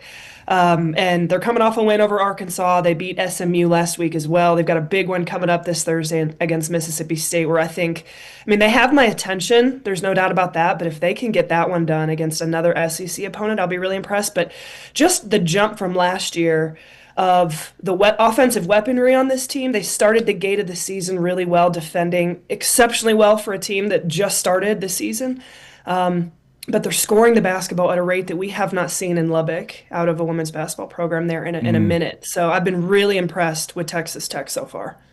Yeah, that stat you had about Oklahoma State's three-point shooting, they've made 72 threes through their 5 games, the most since at least 1999 in the country. And then also, I want to get your thoughts on the league overall against specifically the ACC. The Big 12 is 5-1 against the ACC and 2-0 when taking on a top 10 ranked ACC team. What does that say about the strength at the top of the league? I think it's just it feels good to finally see what all of us Big 12 faithful, have known, see it really come to fruition early on this season. I mean, we know that this team is incredibly talented. We know that the top of this league can go toe to toe with anybody in the country. I think TCU, it's always a question mark, not always, but, they lose so much last year and they completely reload. I mean, they added some just absolute phenomenal pieces, but they returned some great pieces. And so for those, like I said before, who were really studying that team, knew that this was possible. I totally called that win over NC State. But they're showing it now in real time. And I think Baylor, to be able to set the tone with arguably one of the biggest college basketball games to start the season in Paris to beat Duke. I mean, that's no slouch. That's Duke. That's a team who made a deep run last year, won the ACC, and just defensively, I think what our teams are doing have been really impressive. Just smothering people. And then you look at just the offensive firepower of some of the teams as well. So, I mean, I guess I just think we talk about this league being overlooked at times, and I think they are. I think they're overlooked often. And so it's really rewarding and it's fun to go through these last couple of weeks and to see what we all believed come to fruition and really setting a tone early on.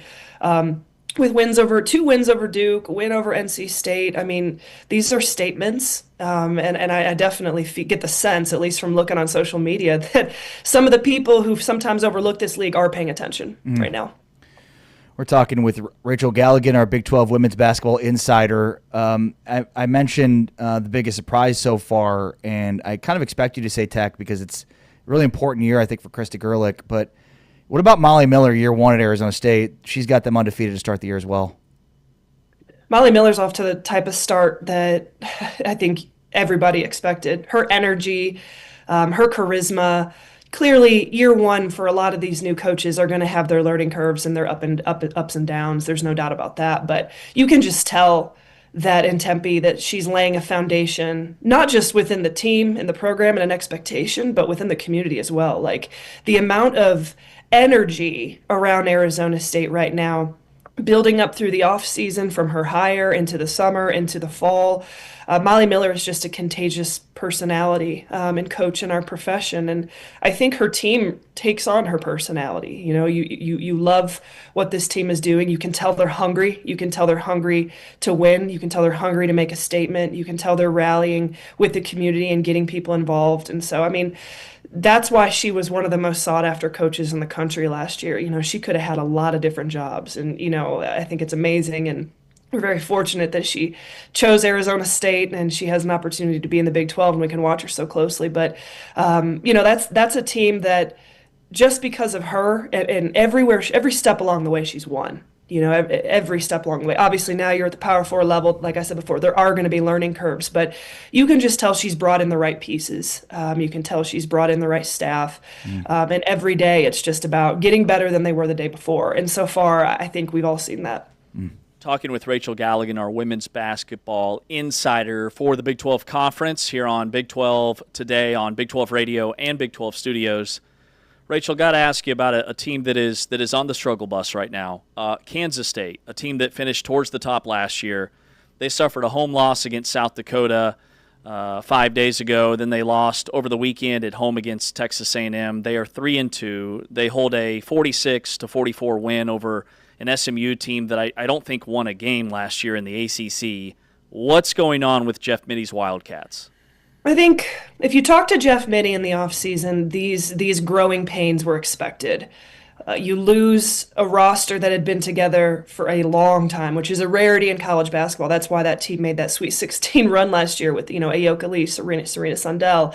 There was a lot of veterans on that team. And so this was a year of completely, a turning of the page, if you will, for Kansas State women's basketball. And, as difficult as it is at times because the expectation is high, These growing pains, these early struggles at times are going to be it's just going to be part of the equation. I think this team is learning what it takes to win. They're also learning what it takes to play under head coach Jeff Mittie. But what I can tell you is really impressed with the team that they've put together in the offseason. I mean, you talk about that SMU game. How about the freshman Gina Garcia out of Spain? Not only does she hit a huge bucket down the stretch to tie the game, then he calls her number at the end of the game to hit the game-winning shot. And that's a player that I've known for a very, very long time and had an opportunity to watch her in Spain quite a bit, and she's the future is bright, is what I'm trying to say. When you got a freshman who's willing to take a shot on her first road game against a Power 4 opponent on that stage, and a game where offense was at a premium. Let's just be honest. That was a low-scoring basketball game. That was just a really special moment. And then there's a lot of momentum from that. They end up on SportsCenter top 10, with that shot. Then I think people got to take it into perspective too. They bring in Nastia Claessens from Belgium, who is essentially quote unquote, a former. She's played in the pro leagues over there in Europe. They bring her in. She's, older, 21 years old. And then she leaves right after that SMU game to go join the Belgium national team. And so they're playing those last couple of games without one of their more experienced players on the roster. And I do think that makes a bit of a difference in some of those matchups, specifically the South Dakota game. Nothing against South Dakota. I mean, they won, they earned that win. But I just think this is a team still very much figuring it out. And obviously that's going to hinder you quite a bit when you've got an anchor, an experienced veteran player, one of the few on this team who is obviously still new, who's not in the rotation. So she should be back here very soon, if not already. And so, these struggles are what the non-conference are about. And so I don't think there's any reason to hit the panic button in Manhattan by any stretch. I just think that this was always going to be a part of their offseason. This is a team that they're hoping that they can figure it out. They get some continuity. They get some consistency. They get some shots to fall that they're used to watching fall down. They've got a player in Terrence Sides, who's the leader of this team, who I believe in fully. So let's just keep our eye on Kansas State and see how they can, really get this thing clicking and going at the right time of the year. Rachel, who are some players that you don't think are getting the love that they deserve, but are going to be breakouts this year, you think? Well, I think she's finally getting it this week. Marta Suarez out of TCU, one of the more experienced players in college basketball. It kind of bothered me a little bit. I'm watching, all the top transfers and all the articles and everything that comes out in the offseason, and nobody was talking about Marta Suarez. Maybe I'm biased just because of my international ties, but that's a player that I know Mark Campbell and his staff were really excited about in the offseason, and were loving how she was transitioning. She started her career at Tennessee, was freshman of the year in the SEC, battled an injury, transferred to Cal, did a great job at Cal last couple of years, and then decided to come back for her graduate year and spend that at TCU. And I think finally in that last game, Marta kind of put the world on notice against NC State, where she was incredibly efficient, dropped 26 points, and had the Wolfpack in shambles in terms of just their ability to stop her. She's a 6'3" hybrid guard post. She's got big size but yet she's got guard skills and a really high basketball IQ. And so we're watching her now play the most freely she's ever been able to play in her career, averaging 17.5 points per game. And so I think that's a player that I've definitely been keeping my eyes on and watching very closely, because man, she's got a chance to have a really special year and honestly climb up a lot of draft boards. Another one, I think, talking about Tech, Bailey Maupin and Jalen Bristow have been really good to start the season. I mean, if you guys haven't had a chance, no one's had a chance to look at it too closely. Look at the jump that Jalen Bristow's made from her sophomore year to her junior year. She's playing with a level of confidence that I don't think that a type of jump like that is incredibly rare. She's been really, really good. She was named to the Big 12 starting five last week. Already had a couple of career nights in terms of points. She's been really good, and she is just impressed me with just the jump she made from last year to this year. And Bailey Maupin, I mean, she's the senior of this team. This, like you said before, there's a sense of urgency with Texas Tech.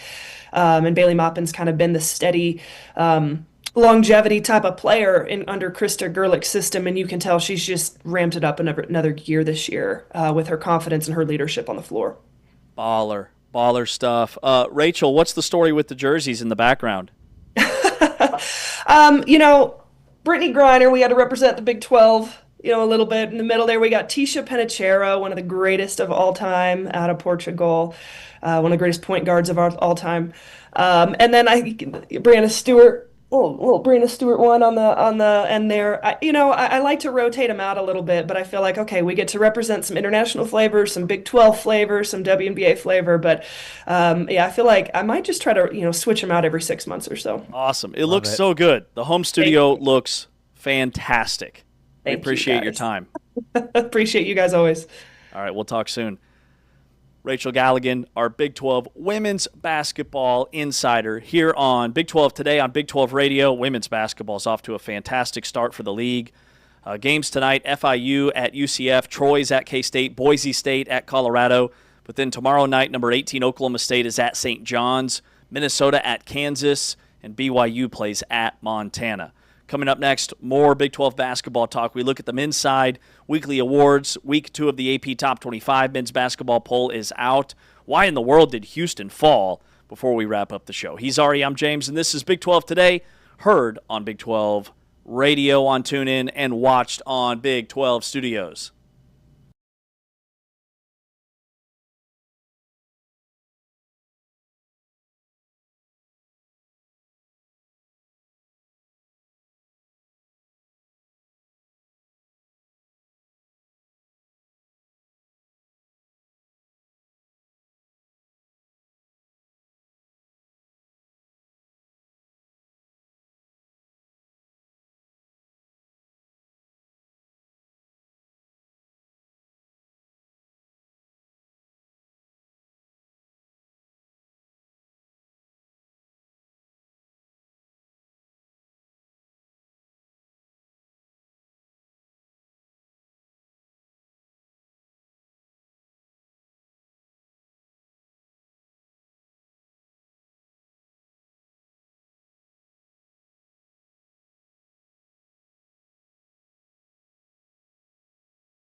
Today here on Big 12 Radio, heard exclusively on TuneIn.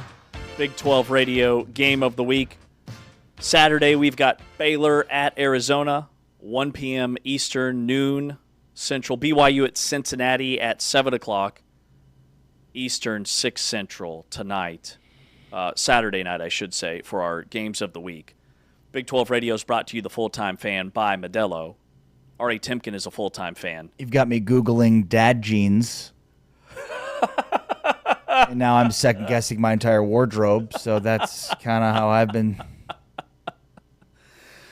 You know, I felt a shift in your energy mid-show, and now it's all making sense.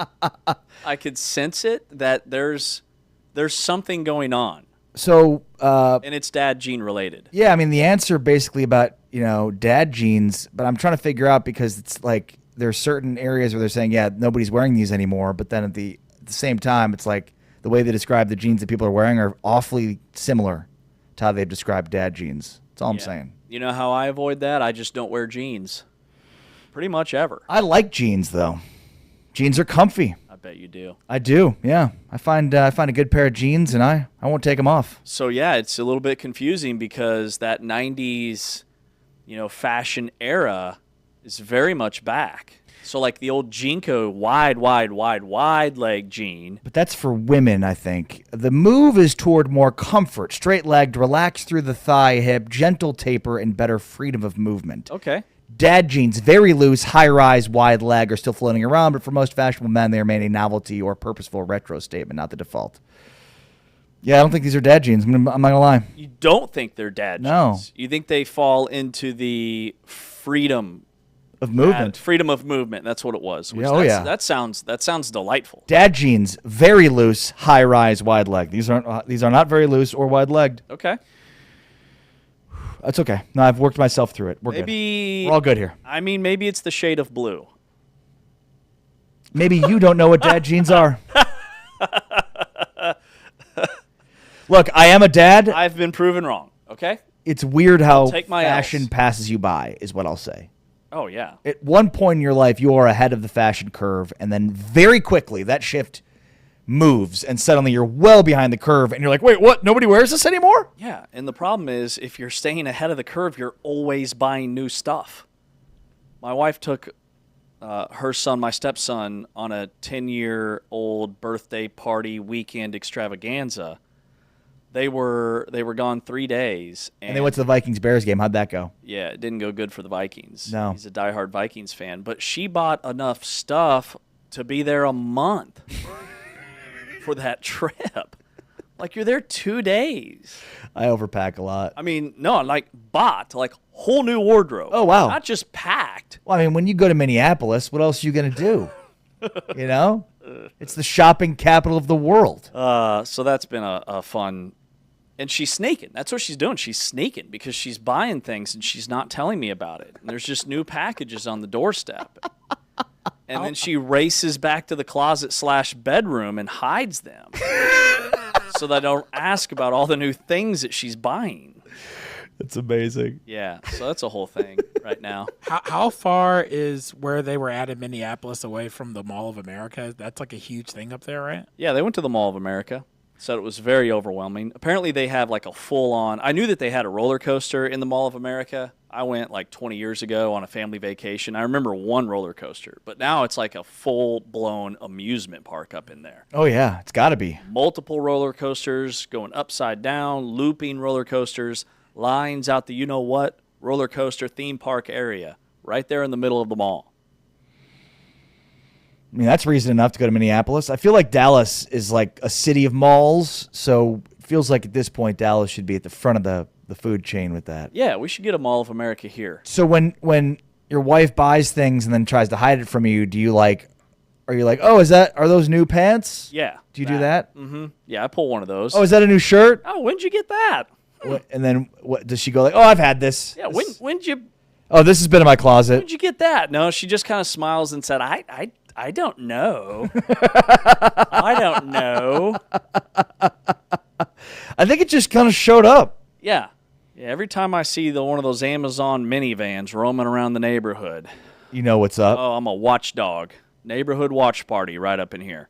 You should really start doing is checking the Amazon app and getting out in front of it. Hey, like I just saw. Yeah, our apps aren't connected for that reason. She doesn't want to connect our apps because I'd be able to track her package buying, her purchases. And you know what she tells me? She says, well, I don't want you to see that because I might be buying you something and maybe it's a surprise and I don't want to ruin the surprise. How often has that happened? I'm seeing right through that. 9 out of 10 is not for you, I'm assuming. Not even 9 out of 10, 99 out of 100. And she does buy me things. She's very kind. She just, she's on a shopping kick. So that's how you stay ahead of the trends, right? You just overhaul your wardrobe every 3 to 6 months. Perfect. Okay. Big 12 men's basketball, the players of the week.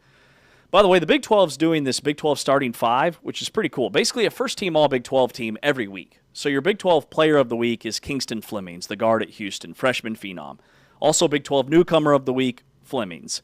Then you have this Big 12 starting 5 with A.J. DeBonsa at BYU, Flemings again, Taman Lipsey at Iowa State, Flory Badunga at Kansas, J.T. Toppin at Texas Tech.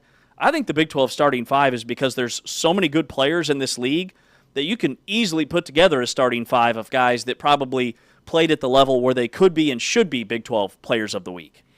I love this starting 5 they're doing now. I believe this is the first year to do it, and I think it's great. If you remember, when we get to the end of the season and they do the all Big 12 teams, it ends up being like what is it, like 6 or 7 players as opposed to the starting 5? It was 10. Yeah, 10. Thank you. So just a little ridiculous because, it reduces the designation. Like if you're all NBA first team, you're one of the 5 best players in the league. Like that's amazing. If you've got 10 of those guys, it's not as good of a designation. But I think what there should be is over the course of the year, you continue to add up the starting 5 you had, and whoever has the most starting 5 appearances should be probably Ooh, that's a good idea. the all Big 12 team. I like that idea. That is a quality idea. Once in a while, I get those. Every few months. Yeah, that was top notch. Thank you. That's an all-timer. Hall of Fame idea. Kelvin Sampson, he's a Hall of Famer, and this is what he said about his freshmen. Man, Chris Sunak and Kingston Flemings, they are balling out right now for the Cougars. I brought these 2 freshmen in here because I wanted to tell them how proud I am of these 2 kids. They got tough jobs. They're playing for a program that's won more games in the country than anybody in America the last 8 years. And now all of a sudden they've been put to start for them. That's not easy to do. And we're not nearly as good now as we were at the end of last year. But neither was that team. That team wasn't nearly as good in November as they were in February and March. So I tell them every day the same thing. Just keep working. Chris is a hard worker, but he's also high character. Kingston's a hard worker, but he's also high character.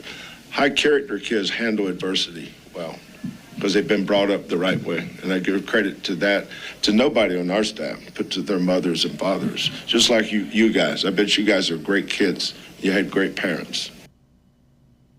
And that's the thing about these freshmen.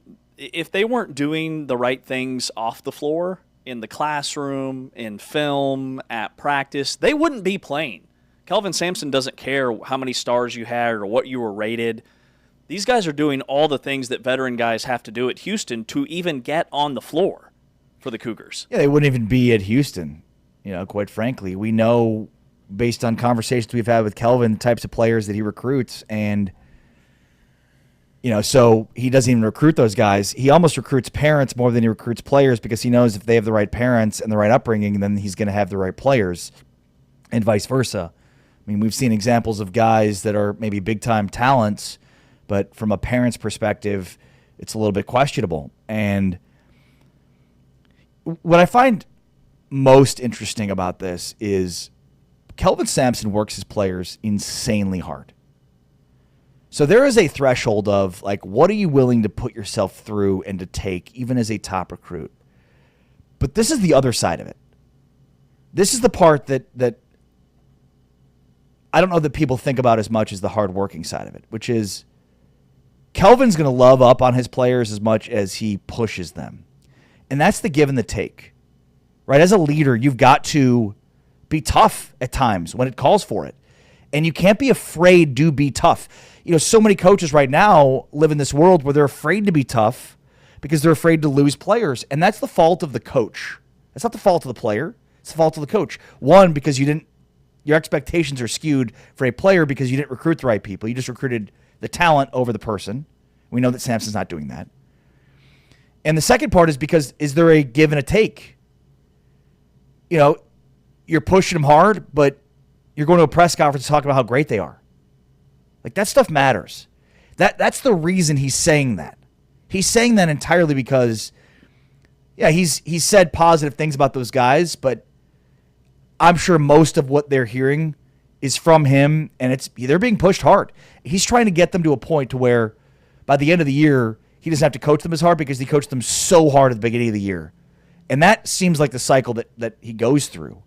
And again, I think it's such an important point that, like, these guys have been through it. And you could argue that these two freshmen he's talking about, Kingston and Senak, have been through it harder than any other freshman in the country right now. And so he's got to overemphasize the positives publicly so that those are counterbalanced by one another. Mm-hmm. Because, to your point, nobody works their players harder than Kelvin Sampson at Houston. I mean, remember LJ Cryer was telling us before last year about boot camp that they go through before the start of every season. They practice the morning of Big 12 basketball media days. And I've been to Houston shoot-arounds. They are not shoot-arounds. They are full gut check practices.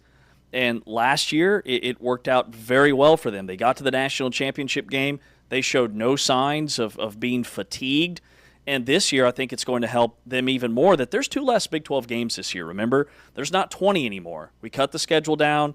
You don't play as many teams twice, but you get 2 built-in buys now in Big 12 play. And I think that extra rest is going to help them even more. And he's right. They're not as far along as they were in March last year, but they are further along than they were this time in November than they were last season, even with all those veterans and with these young guys. So that's really exciting if you're looking at the future of Houston basketball. Well, the one thing I'll say is it's cyclical, and we've seen years where there's dominance at the top, and then we've seen other years where it feels like every week there's a new number one.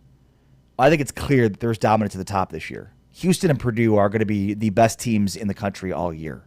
So everybody's going to be chasing them all season long. You think Purdue's that good? I do, yeah. I do. So all season long, I think the rest of the country is going to be chasing those 2 teams.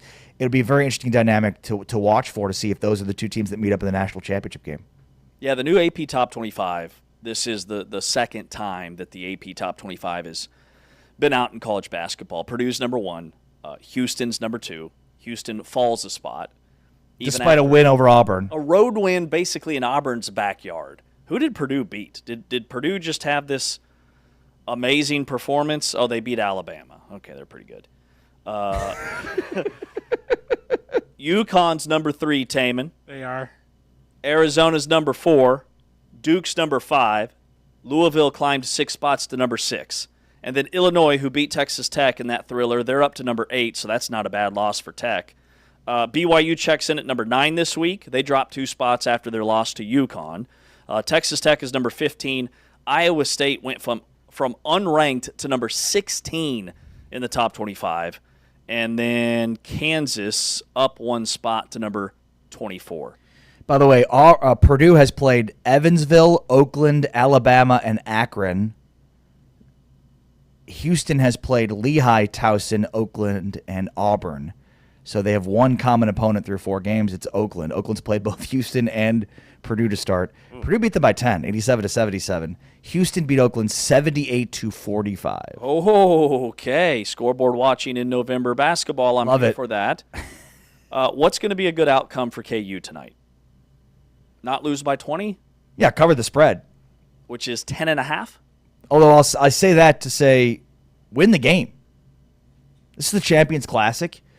If you put on the Kansas uniform, this is not a cliche. Like, you should expect to win, and you shouldn't be going in games where you have a significant talent discrepancy.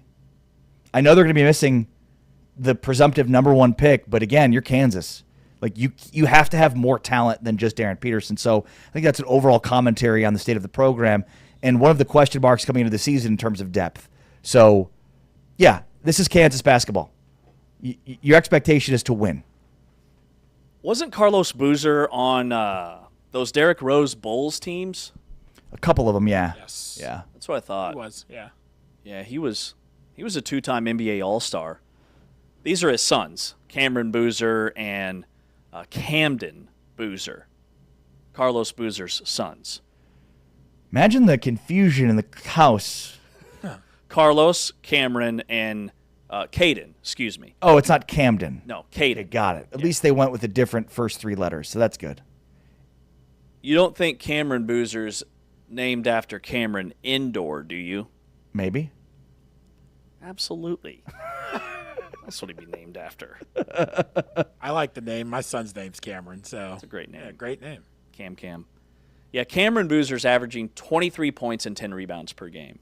And Duke has beaten Texas by 15. And then they beat Western Carolina 95-54. And then they beat Army 114-59. And then they just beat Indiana State 100-62. They can score. Well, but this will be the best team they've played so far, and under the bright lights of Madison Square Garden. So expectations are high. I do expect this to be a close game. You do. I do. Yeah. I would take Kansas plus 10.5 points. I will take Duke. All right. You look floored by that. It'd be good for the league. I want KU to be in I this think we game, but just I'm bet nervous. on with Kansas State cover against Oklahoma State. Should we go double or nothing on Kansas covering 10.5 points tonight? I'll double dog dare you right now. All right. What do we even have the stakes for the I last don't bet know. we We'll made? figure it out during the commercial break.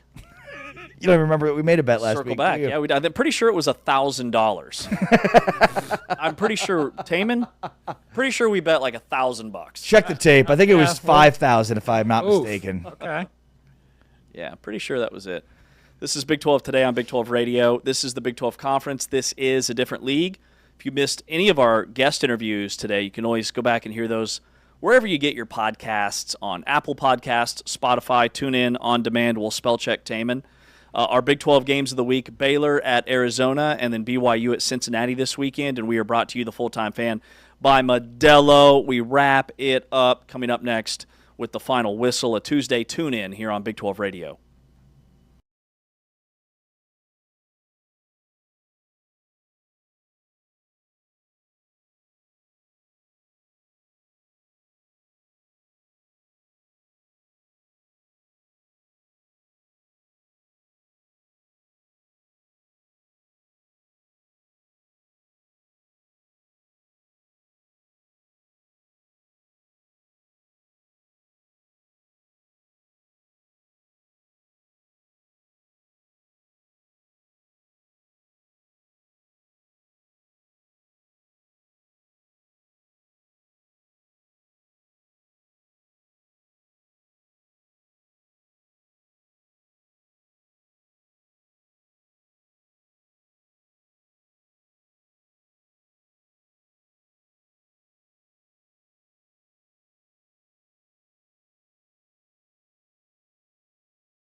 One final time here on a Tuesday edition of Big 12 Today on Big 12 Radio.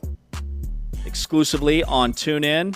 We come to you live each Monday through Friday, 7 to 10 Central Time here in Dallas at the Big 12 Rock. This is the Big 12 Conference. This is a different league. We're on Big 12 Studios. Artie Timken, James Westling, Taman on the board, T-Chains. Who is the youngest quarterback in the NFL? Well, right now it is, I just had it up, J.J. McCarthy. J.J. McCarthy's the youngest quarterback in the NFL. J.J. McCarthy and Drake May. 21? 22? 23. 23. Yeah. Sorry. J.J. McCarthy's 22. Caleb Williams, Drake May and Cam Ward are 23. Caleb Williams turns 24 today. It's the reason it came up. That's a big deal. Yeah.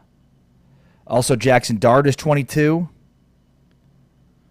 Anthony Richardson's only 23. It feels like he's been in the league for a while. Yeah, it does. C.J. Stroud is 24, just turned 24 in October. Just interesting to look at. How old is Mahomes? I think he's 29. I thought he was. He is 30. Yeah, I was going to say, I think he's 30. Yeah. Jackson Dart is 22 as well. Yeah. Yeah. So who is the better quarterback in the Bears-Vikings game? Clearly, it's Caleb Williams. Was it that clear? Oh, yeah. J.J. McCarthy is not good. Yeah, no, I mean, that class has Who some could have studs. seen that coming? Drake May has been phenomenal. Bo Nix is leading the Broncos right now. They may be the best team nobody's talking about in the AFC. Jaden Daniels having an off year this year, but you give him a mulligan and we'll see how year 3 shakes out. But he's injured too. True. Yeah, he hurt his elbow. But that's a part of this. You know, you're getting hurt because he's a little bit narrow in the hips, but I digress. But yeah, I mean, that 2024 quarterback class, I think we talked about it.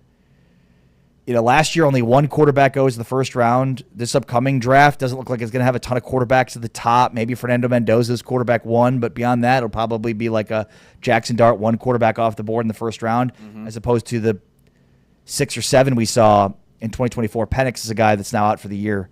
Maybe another guy that was drafted high in that first round of the 2024 draft that may end up being a bust. Yeah, next year is supposed to be the big year for quarterbacks, which with Sayin and Ty Simpson and well, yeah, we say that, but this year was supposed to be a big year for quarterbacks with Garrett Nussmeier and Drew Aller and Lenoris Sellers and Sam Levitt, and I mean there was a laundry list of guys who have either been hurt this year or just haven't panned out. In the case of Nussmeier, guys that were expected to be like top 10 picks that will now be 3rd or 4th round picks.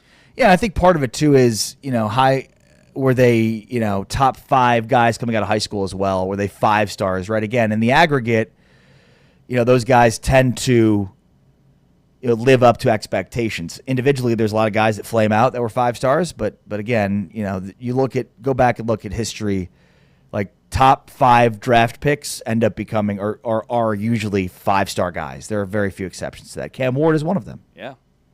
So do you think with the Chiefs being at 5-5 and Patrick Mahomes is 30 years old, you think we can finally put to rest the Patrick Mahomes might catch Tom Brady for Super Bowls talk?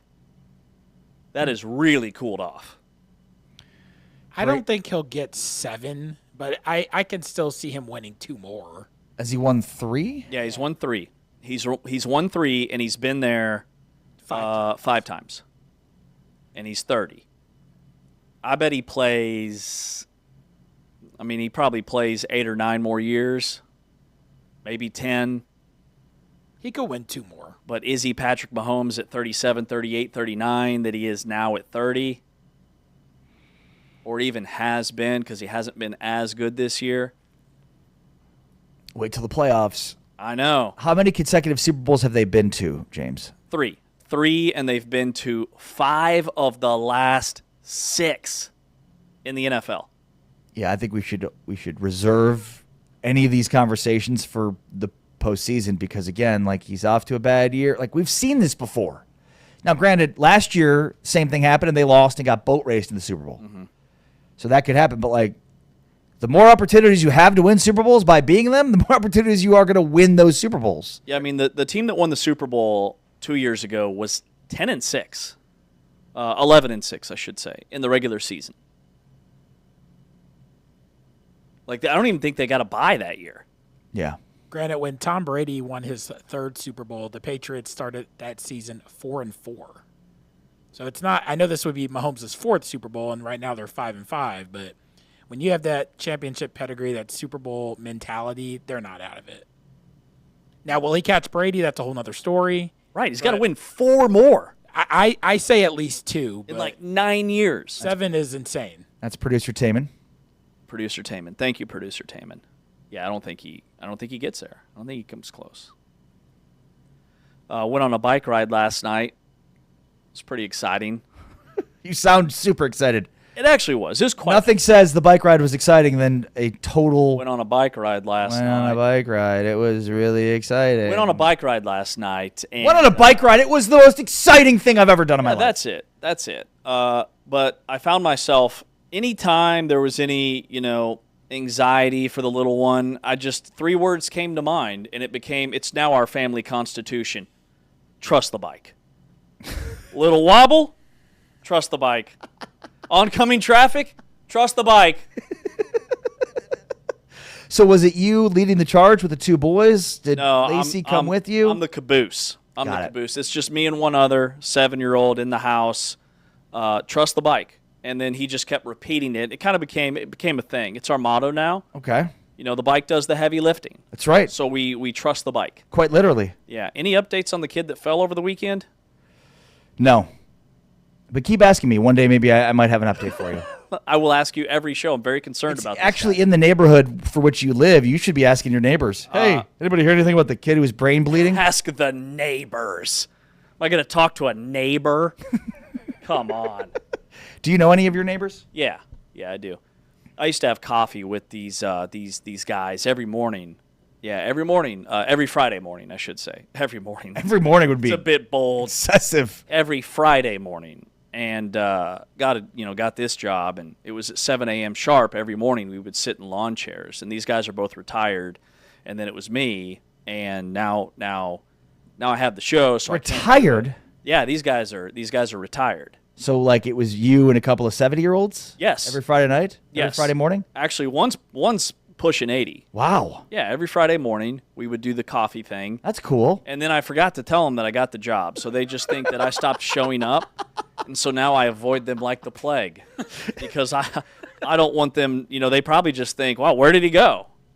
No, I mean that's the approach you should take, as opposed to just diving in head first to get into the issue. Like, hey, by the way, I'm sorry I'm not joining you guys on Friday mornings anymore. I have a job now in the mornings. Feels like a lot of work. Yeah. Like I'd have to seek them out. I'd have to knock on their door in the afternoon or evening to tell them what's up. I just went with the no-show. Yeah, just no show. Never say anything again. Hope they move away. Yeah. Straight no-show. Love it. You said you went on a exciting bike ride. What made the bike ride exciting? Or was it just that you wanted to employ that it was exciting? That it was exciting. It was, trust the bike. Where'd you go? Around the neighborhood. Okay. Yeah, just around the neighborhood. My legs are a little bit sore, though. We're climbing hills. We're doing the whole thing. Nice. Okay. Okay. Some serious bicycling. Yeah, no, I like to bike ride with my boys. We go out. We hit the trails. We do a good job. My wife, though, can't ride a bike. Like, doesn't know how? Correct. Okay, let's dive into that. Yeah. Why not? Well, her father never taught her, James. Thanks for bringing it up. And now she feels like she's at the age where it's too late. Yes. My sister's the same way. My sister's in her mid-30s, doesn't know how to ride a bike, won't do it. So what happened? Lives Your in dad an failed area. her?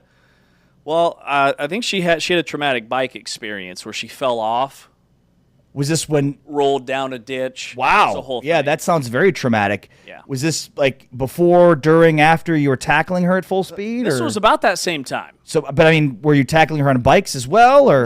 No, there may have been a little shove. But yeah, she can't do it. Wait, a little shove off the bike? Yeah, just a little push. Were you teaching her how to ride a bike? Who was teaching her how to ride a bike? Not me. It's Okay, like, hey, got you it. get on that bike, you figure it out. Yeah, no, so I bought my wife a bike in hopes that she would want to learn, but so far that's not been the case. So you've got a bike that's just kind of chilling there. Nobody's riding it. Nobody's riding it. It's got a basket. It's a wonderful bike. It's a Got a trek. basket? Yeah, it's a trek. It's a great bike. Bring that baby over. Let's hit the trails. I mean, I have a bike that I use that's not a female bike. Bring those puppies over. Let's go. Is this an actual invite here? Yeah, This might Big be the 12 first today time. bike ride. This might be the first time James has ever invited me to do something outside of work. We cross busy streets, intersections be damned. Trust the bike. School bus plowing down Mimosa doing 50 and a 30. We trust the bike. Look, if you see me riding down the street holding my wife with a bed sheet, you'll know what's happening. That's all I'm trying to say. I say That's how you do it. You tie the bed sheet around the kid, and then they pedal, and you're holding them. Man, these I'm bikes. gonna do that with my wife. These bikes are so advanced now. Like they make them like weight distributed to make it easier for kids, and the training. It's a whole thing. Can I just say this? When I see people that are like riding the motorized bikes, which are not motorcycles, they're just bikes with a motor. I'm like, what are we doing here? Or like motorized scooters. Like, I mean, we move everywhere with motors. Can we not move ourselves in some capacity? It's like somebody sees something. It's like, yeah, that can be motorized. Let's make that motorized. Be way better not to have to move my legs. Yeah. Just get lazier and lazier, America. One of these days this week, I'm going to tell you about this podcast. I'm going to do it. Okay. It's going to happen. Awesome. I look Damon's forward telling to us it. to wrap. Today is not the day. But it's this crazy story about this family. They were hearing tapping in the basement. They thought it was a ghost. And maybe it was, maybe it wasn't, maybe it was. This is a true story that happened back in the 80s. Wow. It's a true story. Okay. I'm going to summarize this 3-hour podcast in 5 minutes. Good thing I don't have a basement. It is a good thing. Do you have an attic, though? Yeah. I'd watch out for that. Okay. Those aren't rats. All right? This is... That's survival of the fittest up there. That's all I'm going to say. I hear you. I feel you on that. Okay? All right, coming up tomorrow, more attic talk and Big 12 stuff. This is the Big 12 Conference. This is a different league. We had Matt Tate from Wave the Wheat. Great insight on the whole Darren Peterson KU basketball situation today. Talked with West Virginia women's basketball player Sydney Shaw. She's averaging 17 points a game. West Virginia just upset Duke. They're 4-0. And then Rachel Galligan, our women's basketball insider, joined us on Big 12 today on Big 12 Radio. Also on Big 12 Studios. You can go back and hear those interviews wherever you get your podcasts, Apple Podcasts, Spotify. Tune in on demand. For our producer, Taman Turner, he's Ari Timken. I'm James Westling. We're back tomorrow at 8 a.m. Eastern Time, 7 a.m. Central. We've been brought to you, the full-time fan, by Modelo. We're out. Anything else?